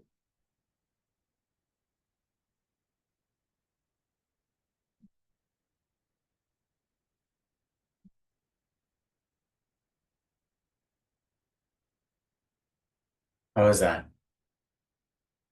How long did that feel? How long do you think we meditated for without looking at our watch? 15 minutes. It's just a hair above 15. How It was often do you, blissful. now, how often are we able to find time in our life just to sit 15 minutes, right? And how many times in that 15 minutes do you say, what am I doing? Where's my mind going? Right? I know countless times, right? There's something about the fact that we can't sit for 15 minutes without our mind running in circles. That's really telling about how we live in the world, right? And also something telling about the fact that how hard is it for us to find 15 minutes just to sit and watch our breath? How many other things do we fill our time with where we could just be doing that, you know? One of the beautiful and frustrating things about just simple mindfulness meditation is you can get better at it really quickly, right? Just in a worldly sense, because we're starting from so low that it's very easy to get better at it. And there'll be a point in your practice that all of a sudden you'll feel like you have backslid a whole lot. Even though, let's say you have a practice every day, 15 minutes, 20 minutes, half hour like this. You feel like you're getting better, that you have less and less distractions coming. And then all of a sudden you're going to notice more and more distractions. You say, what is going on? I thought I was moving in the right direction. And what you realize is those distractions have been there the whole time. You just haven't been aware of it. And so you actually have developed a level of mindfulness that is more attuned with these distractions that are constantly going on in your mind that you aren't aware of. But it can feel like you're going backwards because we're so used to having all these distractions all the time, you know? So it's really important to try to start a small practice of mindfulness every day. And, you know, it's hard. The more you study, there are more things we tell you to meditate on every day. It's like, do this practice every day, then do this, and then do this. And if you start doing Tantra, then you have a commitment, all these things. How can you find time to do all of them? It's very hard to balance. You have to figure out what works best for you, right? But no matter what it is, beginning any meditation session, even if you can't commit 20 minutes to just mindfulness because you have other practices you want to do, start with 5 minutes of mindfulness, if nothing else, to allow you to create an emotional space and a psychological space where you can actually engage in something meaningful. There are lots of other benefits as well, just to your everyday life. Though I will say, I don't know if this is a benefit or a drawback. being, the monastery is a noisy place. It's just as noisy as this. Maybe not as many trucks, but there's always external noise happening, right? And so being able to study and practice in a place like that, you just get good at when there are external distractions, at letting them become like white noise, essentially, right? And so I appreciate having like being near a street when I'm meditating, because I think it's useful for my mind, right? It gives a little bit of an obstacle, but also lets my mind work better. Voices talking are hard if there's a conversation, but if they're reciting, because there are always monks reciting, trying to memorize text, that is also really useful. If there's a conversation happening, then my mind goes to that. But the funny thing is, I was listening to a podcast about reading, and they were saying, it can be really helpful to listen to like mood music to go with your reading. And like there's all these YouTube channels dedicated to like certain types of ambient background music to accompany different types of books to make the book experience more impactful. And I've tried it, but the problem is I'm so used to just turning out the world when I'm focused. So no matter what of that I put in the background, it just goes away. So it's not useful. It doesn't add anything to my reading, because my practice is to allow all of that to become background noise, right? So maybe I'm missing out in that regard. That's okay. Sacrifices. You have to take what you have to take. So mindfulness on the cushion, it feels difficult, but the more you do it, it becomes like a second habit. And the beauty of it, when you are able to look at your mind and you notice those distractions arising, that becomes what you want to do in your everyday life. So before you engage in any action, when someone says something to you, before you respond, notice what your mind is doing. Is your mind distracted? Is your mind actually listening to them? Where is your response coming from? Is it an emotional response? Or is it a constructive response that comes from your analytic mind, right? When you feel yourself being overwhelmed, when you feel yourself reaching outside of yourself and grabbing onto these external things as if they're going to cause you happiness, mindfulness lets you see that more quickly. And so thinking of that, the other thing I want to talk about today, which we're not going to have time to talk about in depth, but I'll just bring up, is the heart of Buddhist philosophy, right, is the Four Noble Truths. And it's easy to not spend time studying it because it is the most basic part of Buddhist philosophy, right? It's the first sermon the Buddha taught. And yet, for that reason, it's one of the most important things we need to study, right? Because it frames everything else we do. So if mindfulness is a fundamental tool that we use to engage in our spiritual practice, the Four Noble Truths are the fundamental philosophical idea around which our spiritual practice revolves. Okay. And so the Four Noble Truths are simply that suffering exists, that there's a cause to suffering, that there is a cessation of suffering, and there's a path that leads to that cessation of suffering. And so looking specifically at suffering, because I think that's most useful in our context right now. The Buddha taught the truth of suffering first because so many sentient beings aren't realizing the depths to which they suffer. And so if you aren't diagnosed with the illness, you never take any steps to remedy it, right? So that's the reason we teach suffering first. And now when we look at suffering, we say there are three types of suffering we divide it into. The first is the suffering of suffering. That's the coarsest type of suffering. That's physical illness, that's sickness, and so forth. And that type of suffering, all beings recognize it. Even animals recognize it. They want to be free from it. And that's not to say it's not harmful or difficult to deal with, but it is the coarsest type of suffering, right? And a lot of it is outside of our control, right? We aren't in control of our external conditions, and we aren't in control necessarily to a large extent of the pain in our bodies and so forth. We all, as sentient beings, are subject to birth, sickness, aging, and death. So we're going to experience this coarse suffering. We can't do much about it, except we can control how we react to it. That's the coarsest type of suffering. The most subtle type of suffering, skipping over the middle one for a moment, the most subtle type of suffering is called the suffering of all compounded phenomena. And what this means, in short, for us right now, is the very fact that we have the capacity to suffer is itself a type of suffering.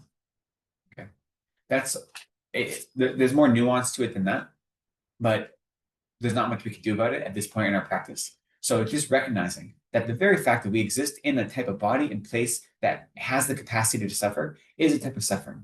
So the reason that's important for us to study now, or at least to know about now, is when we say I want to be free from all suffering, I want to create an environment where both my body and my experiences are such that I don't even have the capacity to suffer. It's not that I'm not experiencing harmful things happening to me. It's that I don't even have that capacity anymore. So a Buddha or an Arhat who has transcended samsara is no longer not experiencing suffering. They don't have the capacity to suffer. Their constitutional makeup of body and mind doesn't allow them the capability of suffering, right? Do higher realms also have the third kind of suffering? Do what? The higher realm beings. Yes.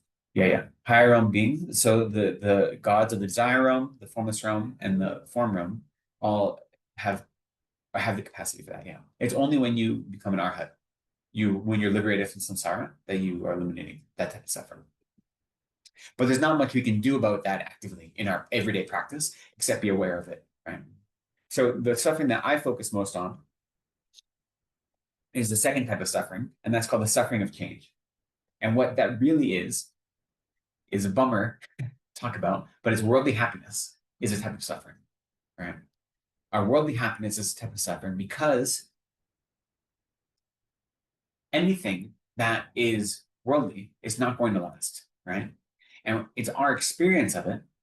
So the example they give, let me go that way, in that direction. I know many of you have heard this before, but the example they give is if you're experiencing the suffering of heat and you jump into a cold lake, that experience at the moment of change is going to be very blissful, very happy. You're escaping the suffering of heat.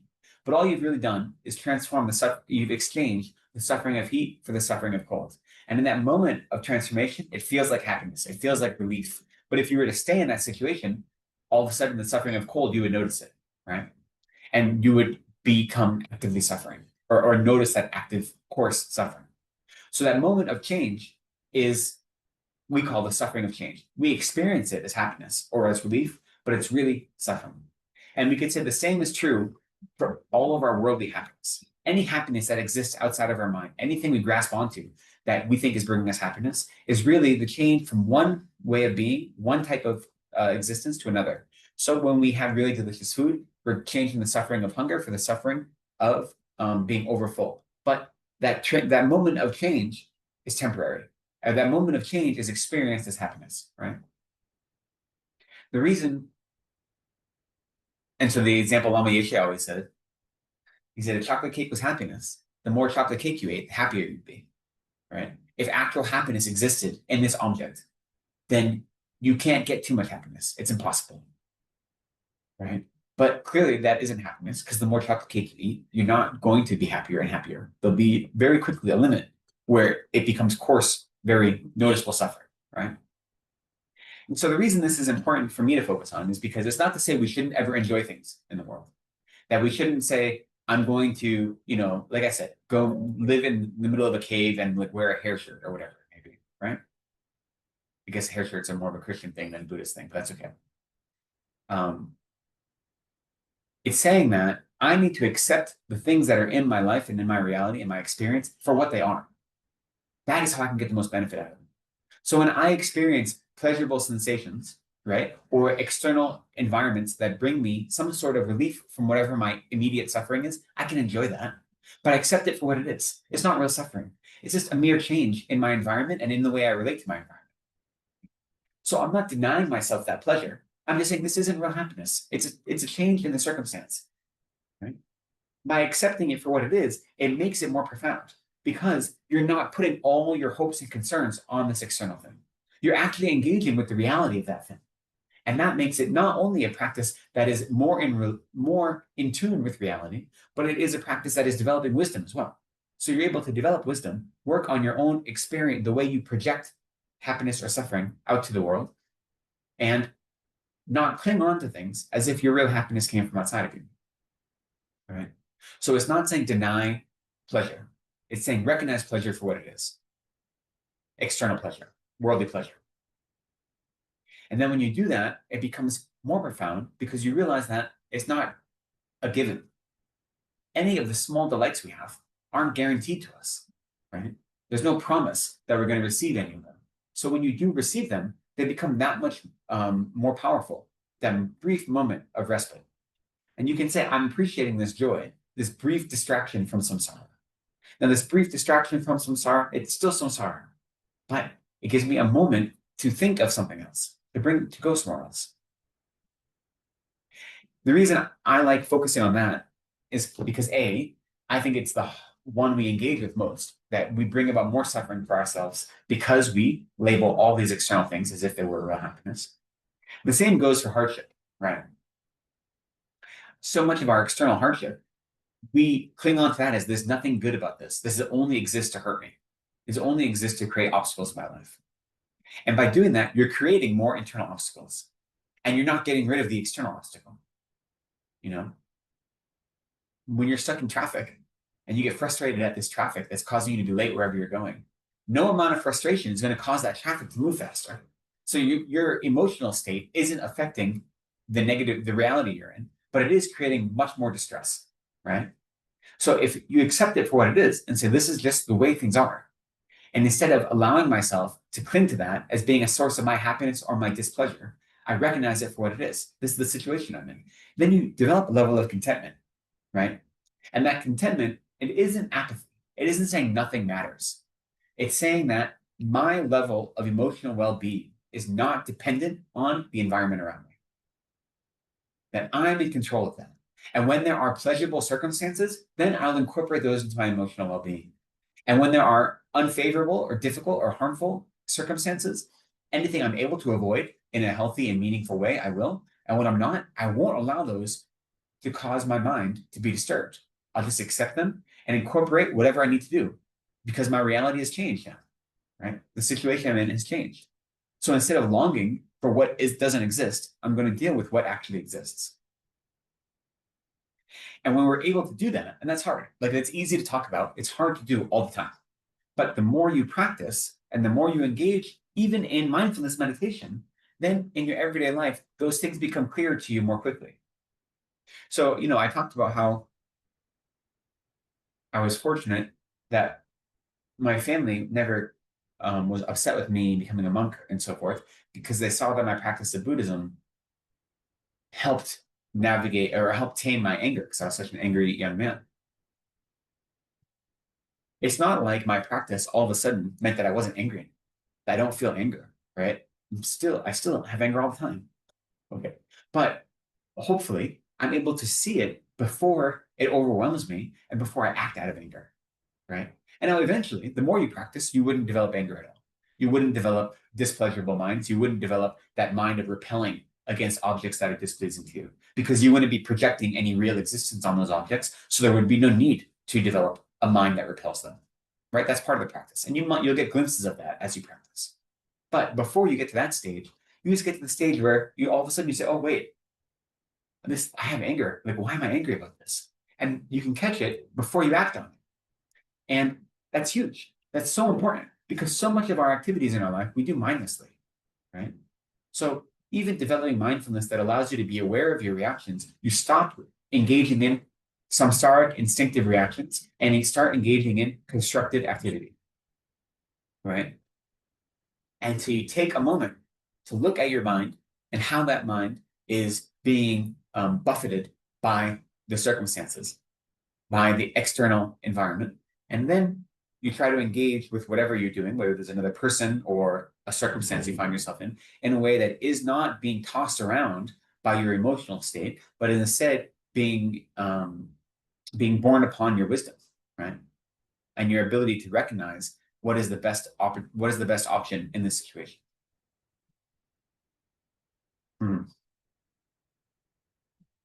So I think focusing on the suffering of change and the fact that all of these things that we take delight in, that don't exist in our minds but exist external to us, are really a type of suffering. While it sounds really depressing, is really helpful for my practice. Not because I want to beat myself up all the time, but because I want to have an honest and blunt relationship with reality. And that allows me to appreciate the good things in a much more holistic way, right? Because then when I don't get them, I don't have disappointment. It's kind of like hope for the best, but prepare for the worst kind of situation, right? Where it would be great if all these wonderful things happen, but if they don't happen, I'm okay. I can navigate it. I have the tools I need to navigate when things don't go my way, right? That's not to say we don't want them. We just don't rely on them, So that is the very brief idea of how the truth of suffering incorporates into our experience of happiness. What I want to next talk about is the cause of suffering, right? And we've already talked about it, but the two main things are self-grasping and self-cherishing, right? So when we talk about the cause of suffering, the cause of suffering in terms of the four truths, it's divided into karma and delusion, basically. Karma and our afflicted minds are all considered the truth of the cause. But for our practice, what that really means is self-grasping and self-cherishing.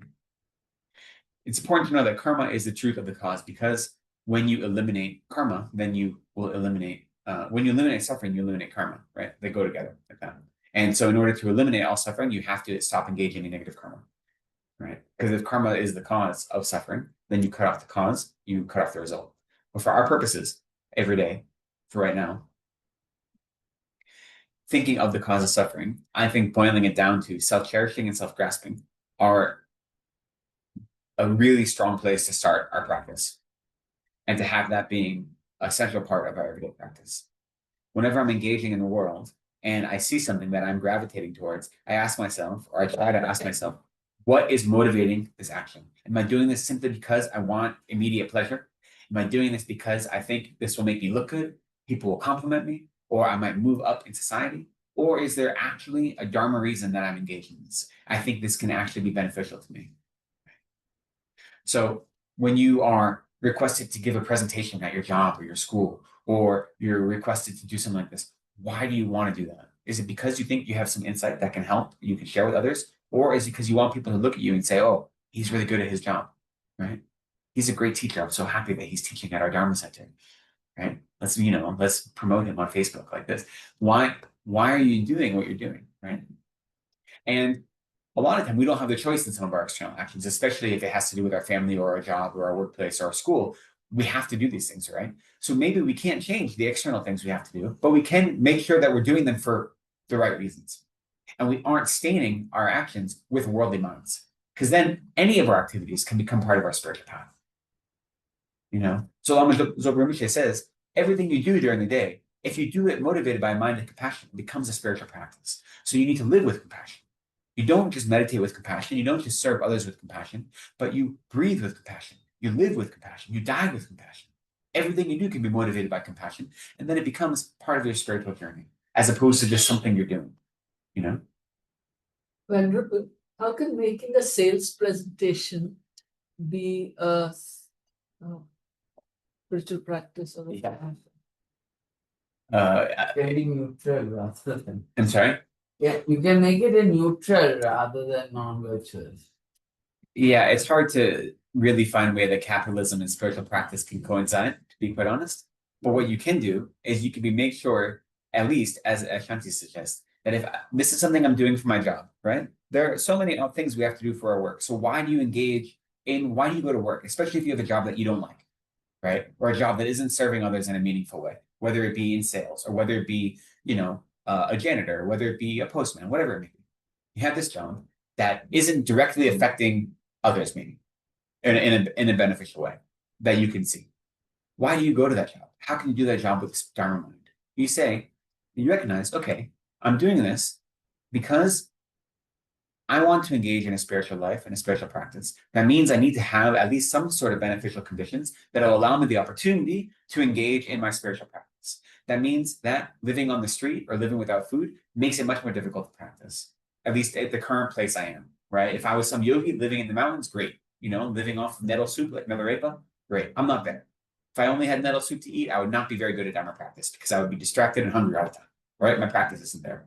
So even if you're doing a job, assuming it isn't a harmful job, right? If it's not a wrong livelihood, if it's not a job that's actively causing harm to others, that's something we need to avoid, right? But if it is a job that isn't actively causing harm, then you try to do it with the mindset that says, I'm engaging in this activity, this worldly activity, for the purpose of creating the conducive conditions that I can continue to practice in a more meaningful way. Whether that means I'm earning an income that allows me to make offerings to a Dharma center, or allows me to buy the food I need to sustain my body, or any of these things. So you make whatever worldly activity you're doing be motivated by the fact that it is helping you move towards a deeper Dharma practice, right? Now, trying to sell people things, hard to see how that's Dharma practice. But there are ways to incorporate that mindset. even if you are trying to sell something to someone, you say, I'm trying to sell this to them because I do believe that this can help them be free from suffering, that this small thing can, in some way. So try to develop that mind of compassion, right? And again, it depends. I don't know what you're selling, but, and I don't mean you, but I mean in general, like it's not always going to be possible because there are things that are just harmful, right? That's why if you look at what we call the Noble Eightfold Path, which is often in Hinayana, so to take a step back, when we look at the Four Truths, the truth of the path to cessation, the last truth, the truth of the path, it's often taught, especially in Vipassana circles and Hinayana circles, as the Noble Eightfold Path. And that's, we accept that as Tibetan Buddhists. That's not our primary way of teaching that path. But so the Noble Eightfold Path includes, right view, right intention or aspiration, right speech, right conduct, and then right livelihood is the fifth one. So not engaging in any sort of livelihood that's actively causing harm or suffering to others is part of the Noble Eightfold Path, right? So there are some things that it's kind of impossible to do and make it a spiritual practice, at least for ordinary beings. But for the most part, you can try to bring a Dharma mind to anything you do. And then the flip side of that is looking at being very aware of the 8 worldly concerns, right? And saying, whatever I'm doing in my everyday job, is it being motivated by one of these 8 worldly concerns? Because if you can actively say that I'm not motivated by the wish for gain or the wish for pleasure, the wish for popularity, the wish for praise, or to be free from loss, be free from discomfort, to be free from insult or critique, or to be free from unpopularity or infamy. If I can be confident that my actions are not motivated by one of those 8 things, then at least this action is not feeding the self-cherishing mind. It's not perpetuating my own suffering. Because it's all the self-cherishing mind does. It feels good in the moment, but it's perpetuating suffering. So at the very least, you can make sure that your actions, whatever they are, aren't feeding into that. Venerable. Yeah. Okay, I don't know whether I'm going slightly off course, but when you're talking about cause and cessation of suffering, I had one question on the links of dependent origination. Okay. Is that okay to ask? Because slightly, I think, deviating, but it's been working on my mind, especially the link 6, 7, 8. When you're talking about contact, feelings, and craving, at the time of contact, we talk about this 5 omnipresent mental factors. Right? Where we are saying contact, attention, discrimination or perception, feelings, and intention, which is the sankhara, which is the final act, which then leads to craving or aversion. So my question was that, at the time of contact, our awareness comes in, vijnana, we say attention. So we are aware that there's some sense object which has come in contact with our sense organ, and sense consciousness has arisen.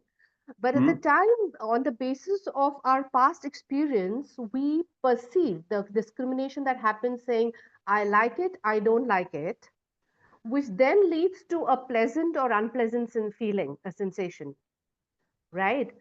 So I was just thinking at that point of the link of the perception, if I just say, just knowing without, with the wisdom that this is anicca, this is impermanent, this too shall pass. And my perception tells me, I don't use the power of perception to say good or bad, but just aware, knowing, and just a witness to that object, sense object.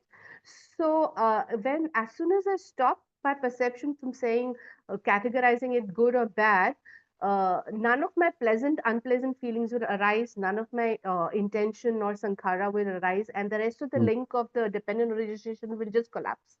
So, is that the right way to say that? Just with the wisdom of anicca, dukkha, anatta, at that stage of just knowing, I just say yes, this too shall pass. This is just it. It is like this, and I don't catch. So, is that the right way to say that? Then the rest of the suffering shall collapse, and the dependent origin links will not. Yeah. Okay. Thank you. Sorry for a very that's okay. elongated. That's okay. So for those that didn't hear, she's talking about the 12 links of dependent origination, which Venerable Gache gave a discussion of, I think, last Saturday, not yesterday, but the week before. But how, without going into a long talk about the links of dependent origination, I think to answer your question, usually this discrimination of something, when you have that contact in the sense organ, when any of the 5 sense organs receive contact of the stimuli outside of themselves, there's that the discrimination of this being pleasant or unpleasant or neutral happens after the actual feeling of unpleasant or neutral or pleasant arrives for most of us. That is the problem.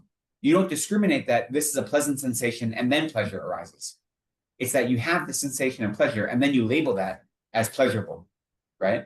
So if you are able, as you suggest, to, when you have that contact, recognize that this is an external pleasurable contact and then not engage in it, yes, that will help cut the link of origination. Right. That is true. But I don't think that's usually the case for most of us. That usually what's happening is we're experiencing pleasure and only then afterwards we label it pleasure, right?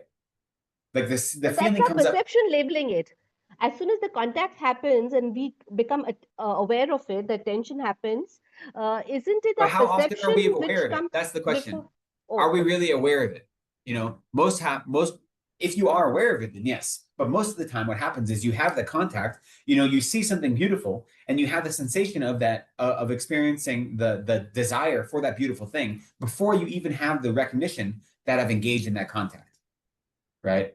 So I agree. If you are able to have that discrimination, then that's great. But most of the time, our instinct, our samsaric instinct is the opposite, is that we grasp onto things as being beautiful or ugly or being pleasurable or discomforting before we actually label them. Like our samsaric instinct is to grasp onto them. And then so the experience comes before we label it. If you're able to have that discriminating mind that says this is a cause of pleasure or displeasure, then you're able to stop it from actually being something you cling to, right? Because after that, right, the next steps in the links of dependent origination after the feeling are, I don't know how you say in English, grasping Craving. and Craving. after feeling those grasping and longing, I think maybe they sometimes say, right? And so that is grabbing at something outside of yourself. And then that is activating the karma that you've previously created to propel you into a future birth, right? So it is that grasping, that attachment, that holding on to it as being really existing, that is the problem. And that is when you have that level of discrimination for most of us. So So even I think at your feeling instinct stage, is right. Your instinct yeah, is right. okay. Is that you can, when you have that level of discrimination, then you can choose not to grasp onto it. And by not Right. grasping onto it, you're able to break the link. I just think that most of us, we go about blindly chasing after our desires and running away from things that scare us. So we don't ever have that level of discrimination for most of us, most of the time. So even at the feeling stage, if I have the wisdom of anicca, dukkha, anatta, then the next link, eighth link of craving also can collapse. So the links can collapse either at the feeling stage or even at the contact stage. So, but you're saying that's when the wisdom comes in then. Yeah, for the most part, they can collapse almost at any stage. The distinction between feeling from grasping and longing, they probably Yeah. can't collapse between those two. But Yeah. if you break any other point in the chain, you can collapse them essentially. And when you're taught the 12 links, they often are taught that they can collapse going in one direction or the other through your act of studying them. So you can go from 1 to 12 and they collapse that way, or from 12 to 1, they can collapse that way, depending on how you're engaged, how your wisdom is engaging in the 12 links. But the important part, and to bring it not, of course, from what we're talking here, is the problem is that discriminating mind that is a mind that informed by understanding emptiness and understanding impermanence and understanding the truth of suffering, especially the suffering of change. That level of discrimination that labels this as an external pleasurable experience and not real happiness, that isn't a mind most of us have most of the time. And that's the problem. You know, if we have a mind that's constantly saying this is external worldly happiness or external worldly displeasure, then we wouldn't cling to it. But most of us don't have that mind, or we have it too late, you know? So that is what we're trying to develop, is a mind that recognizes before we engage in those worldly pleasures and grab onto them as if they were happiness, we recognize them for what we are and develop a discriminating awareness. It's a good question. Venerable. I was always wondering that why is perception not a very important link in the 12 links? Yeah. Because it is such an important part. So that was the original question when I first learned dependent origination. Well, the 12 links. Perception. The 12 links are showing how one karmic act can result in being reborn and follow us through. So the 12 links are what we're trying to avoid, right? So the reason perception doesn't play a role there is because perception would break the 12 links, right? Yeah. Thank you so much. Yeah.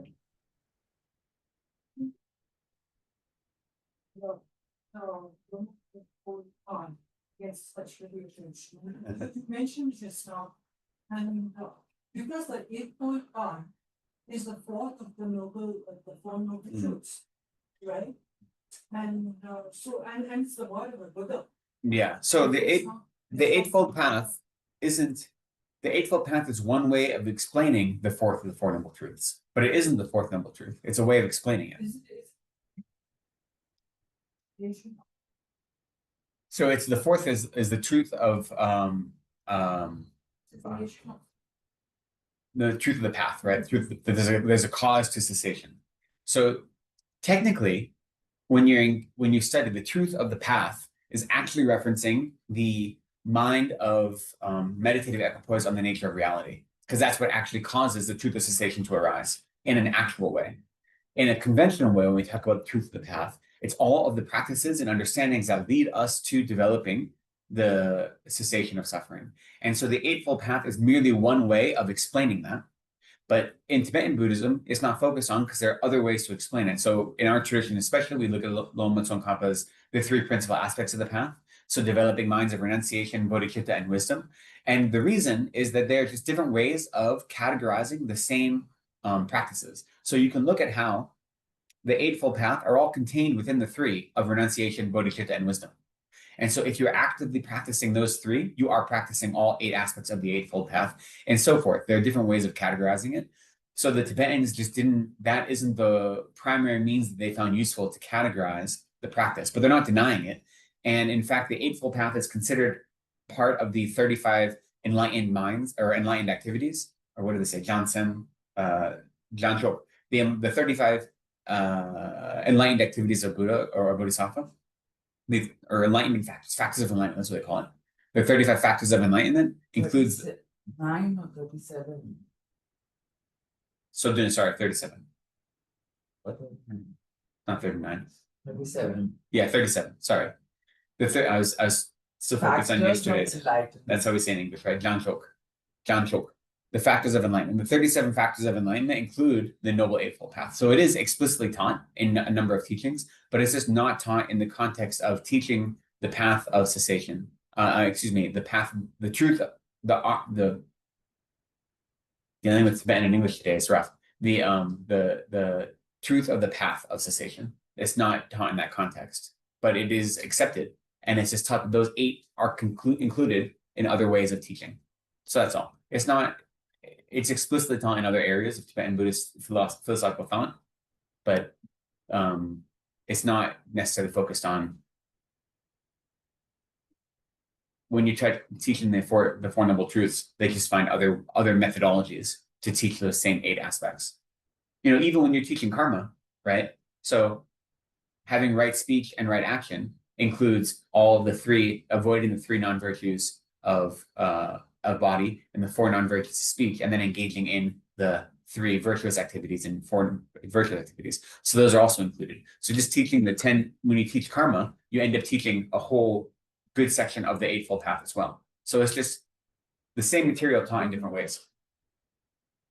I'm not sure why that happened. I'm not sure how Buddhism developed in the minds of Tibetans practicing, that was what they focused on. But the Tibetan practice is coming directly from the Northern Indian practice, especially.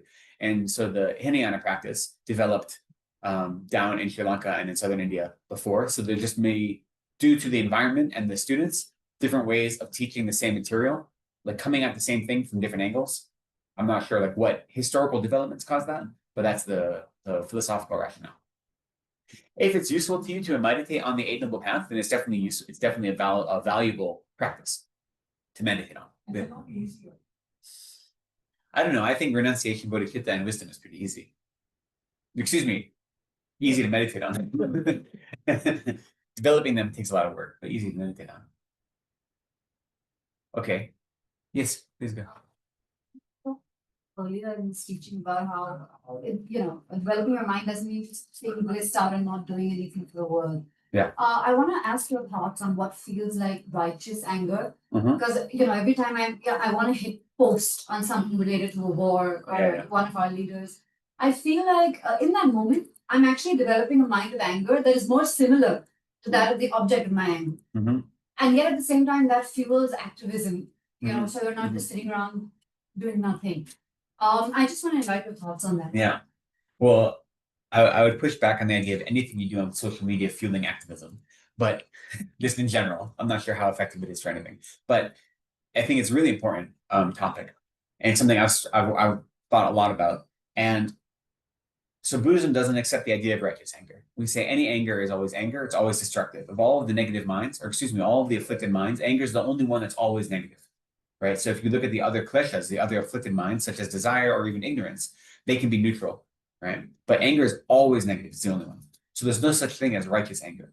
But what I believe there is what I call outrage. And the Tibetan, unfortunately, the Tibetan language doesn't, outrage and anger are often translated in the same way. But so at least in English, I think of it as outrage. So what I understand outrage to be is a fierce type of compassion that looks at injustice and doesn't only want to eliminate the suffering that's a result of that injustice, but also eliminate the injustice that's causing the suffering, right? So when you're looking at people being unfairly persecuted or persecuted in general, whether it be due to war, whether it be due to discrimination, whether it be due to any of these things, I think there is a sense of outrage that you can cultivate that is actually an aspect of compassion that isn't only wanting to eliminate the suffering of whoever is experiencing it, but also eliminate that injustice that is causing the suffering. The difficulty is that we often have outrage and anger, we mix them together, right? And so when that outrage, that sense of compassion believes the way I can help eliminate that injustice and eliminate that suffering is by causing pain to the people or causing harm to the people that are causing it, then it's no longer valid, it's no longer beneficial because it is a negative mind, right? So what we have to do as people that are socially conscious is to cultivate that outrage, right? Never be free of saying it's okay for people to suffer and never be content with systems that cause suffering, right? Whether they be social systems or government systems or whatever they may be, and want to overthrow those systems in any meaningful way we can, but do it without a mind that wants to cause harm to the people that are creating that suffering. Because that mind, like you said, is you're just adopting the same emotional landscape as the object against which you're feeling angry, which isn't going to create any benefit. It may create short-term benefit, right? What we call righteous anger or even unrighteous anger might seem like it has short-term benefit for in the world, or even just like this feeling of like that I've achieved something, but it's always short-lived and it's never valid. Any kind of peace or stability that's built on anger is destined to fall apart, right? Because doesn't have a foundation that is stable. So whenever you have that experience, try to separate out the outrage from the anger and then say, okay, if the virtuous mindset I want to have here is that I really want to eliminate the suffering of this group, as well as the systems that are perpetuating that suffering, then what am I doing that is actually working towards that goal? And if making this statement on Facebook or going to this protest or doing or calling my representative in government or making this offering to this nonprofit, is that actively working towards that goal? And is it motivated by my wish to help? Or is it motivated by my wish to cause harm to the people that are inflicting harm on others? And as long as you can create that motivation very strong, the action might look the same, right? But then you can make it a virtuous action and not one that is stained by anger. But I think it's important to cultivate outrage. I think there's a lot in the world to be outraged about, right? And to say that it's fine is just like pulling the wool over your eyes or burying your head in the sand, I don't think is useful. But I also think different people have different, depending on your own circumstances, the way we can react to that is going to be different. Not everyone can make offerings to nonprofits. Not everyone can go out and protest. Not everyone has the same resources. So we have to see how those minds can motivate our actions in such a way that allow us to protect our own safety and use whatever resources we have available without causing further harm to ourselves, So that's how I distinguish. It's the same thing with many of our attachment, though. Like we have the love we have for our family and friends is valid, but it's mixed with attachment, and it's mixed with longing, it's mixed with lust. The love itself is still valid, but it's mixed with other less virtuous minds, right? And so when you have outrage, it's just mixed with anger. If you can separate the anger from it, then you still have that motivating factor that can be beneficial. Okay. If no other imminent questions, I know today's topic kind of went all over the place. I promise it would have all been wrapped together. Like there was a structure. I just took longer than I thought to get to that structure. So hopefully that's okay. We'll end with some dedication prayers, if you don't mind. Venerable, yes. I have one last question. Go for it. I have noticed that now, because I'm meditating, continuously on daily basis. When I started, I couldn't feel anything. But, recently I started feeling that when I meditate, and normally I meditate at least 20 or 30 minutes minimum, I feel like there's a load which is being lifted off my chest, That's especially the excellent. left part of my, chest, as if some stress or tension which could be lying there. But I have seen that as I progress through the day, the same feeling of that burden returns on my chest. So as you meditate more, you do feel like that you experience some sort of stress relief, some calm, some sense of bliss or happiness. That's very possible for my meditation practice. And then that builds up again throughout the day. So the practice is to try to take those experiences during meditation into your everyday life. So what you are doing during the day, whatever it may be, try to bring, whether it be mindfulness or whatever meditation you're doing, you have to try to incorporate that into your everyday life. And it takes a while. It isn't easy because you're reversing lifetimes worth of bad habits, right? So the first step is, as you're doing, have a daily practice where you can create the most conducive conditions to develop the strength of your mind. And then as they get stronger in those conducive conditions, then in the less conducive conditions of your everyday life, whether it be work, school, job, family, whatever it may be, then it leaks in, right? It gets bigger and bigger until it's out of control. So the only thing you can do is try to actively bring your meditation and that experience of meditation into your everyday life. And that will get easier the more you meditate. But the one thing I can say is be careful of when you meditate and you have a really wonderful feeling of stress relief and of calm and of even sometimes bliss. That isn't the goal of our meditation. That is a beneficial side effect, right? The goal of our meditation is to tame our mind so that we are in control of our mind, so that we can use our mind to our own ends and not be controlled by the monkey mind running around in circles.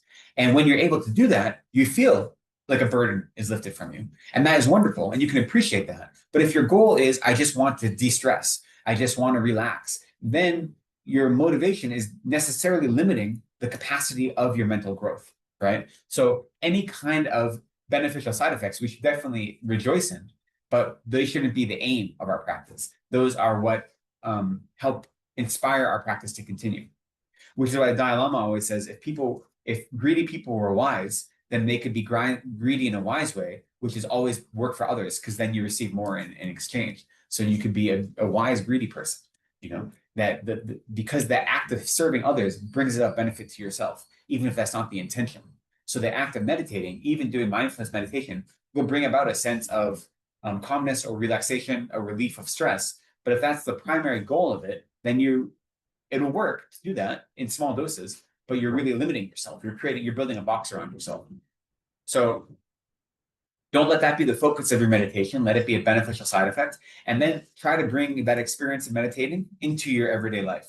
And sometimes the way that can start is like throughout the day, take 3 minutes to meditate during the day. That you can do, you don't have to sit in meditative posture. You can be in your office, in a cubicle, or whatever. Find 3 minutes and set your clock or your phone just for even 2 minutes, 1 minute if you have to, where you actively engage in mindfulness meditation for 1 minute, 2 minutes, 3 minutes. Not enough to cause a disruption. You're not causing a scene. Your coworkers aren't going to look at you, but you can do that just to remind yourself that this is a practice that I'm trying to cultivate. And that way it can become incorporated into everything you do, How venerable can I contribute, bring mindfulness in my daily activity when I work with my eyes open and, with my hands on the laptop? Yeah, so then, mindfulness really is just being focused on one particular thing at a time. So when you're engaging in work, you allow your attention to focus specifically only on what you're doing and not be distracted by any other things, right? So when we meditate right now, we focus on the breath. You can use any object as the object of your meditation when you're trying to develop mindfulness, trying to develop calm abiding. So you can allow whatever your job is, focusing on your specific job to be the sole focus of your concentration, and not allow yourself to be distracted by external noises, by external sounds, by getting ready for what you're going to eat for lunch, getting ready to leave at the end of the day. Allow yourself to be single-pointedly focused on the act you're doing, and then it becomes a type of meditation, right? Which is why there are other types of meditation, such as walking meditation or eating meditation. You can take all these different everyday activities and make them activities that are focused on developing mindfulness, because that mindfulness is really just being single-pointedly focused on whatever it is you're doing.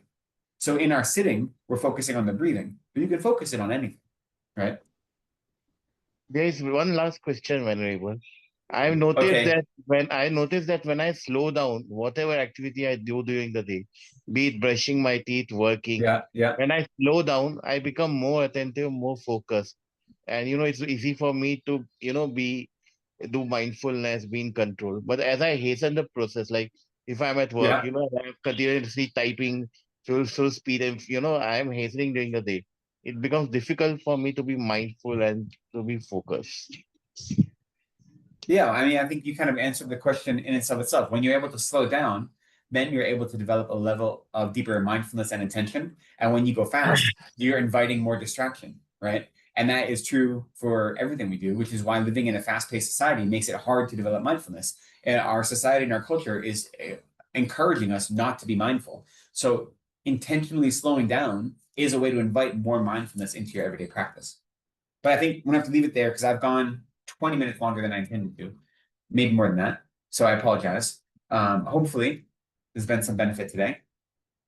And so let's try to seal our practice to be virtuous in the beginning by setting a strong motivation, virtuous in the middle by actually studying the teachings of the Buddha and the Dharma, make it virtuous in the end by dedicating any merit we've accumulated to the benefit of all sentient beings. So instead of keeping any merit for ourselves, we wish that it can ripen on other sentient beings, that they can experience happiness and bliss, and then we ourselves can quickly become Buddhas, so we'll be of maximum benefit to others. And so with that, we'll recite the dedication prayers on page 36 of the Golden Book. We'll recite the first two verses in English, then the second verse we'll repeat once in Tibetan, and then we will offer long life prayer to His Holiness Dalai Lama. The short one, the one verse one. Due to the merits of these virtuous actions, may I quickly attain the state of a Guru Buddha and lead all living beings without exception into that enlightened state.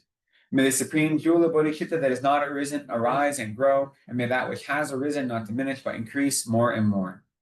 Choe Sem Chorim Poche Ma Ke Panam Ke Gyurchi Ye Wanya Pa Me Payam Gone Gondu Pel Show.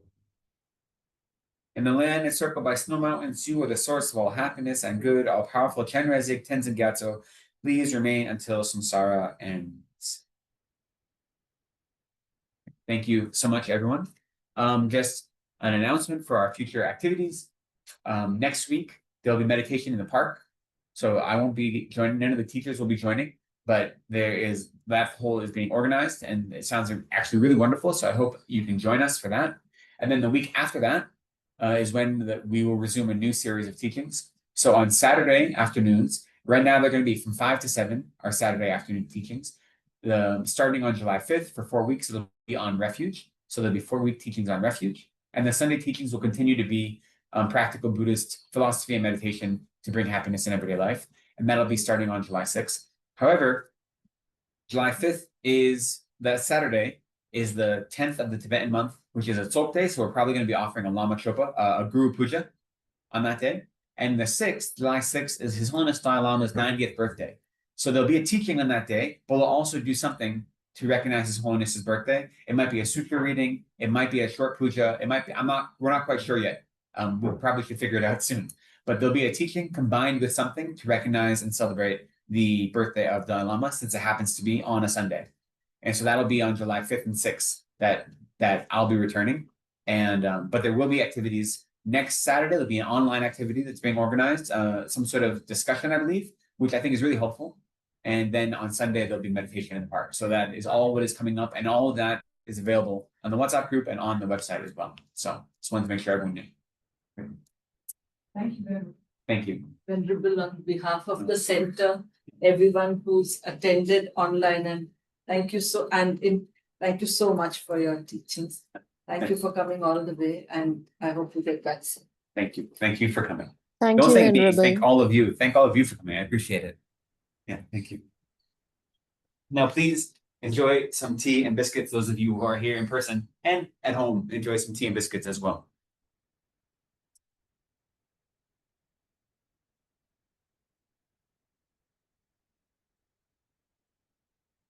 Friends, there is a little coffee left. If you would just like to have a sip before you. I didn't sleep. If you'd like to have it before you.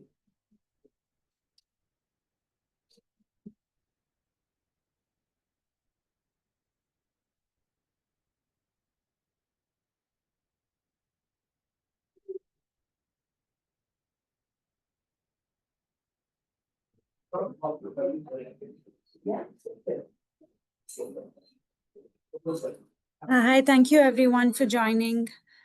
Have a nice weekend. Yeah, so I've got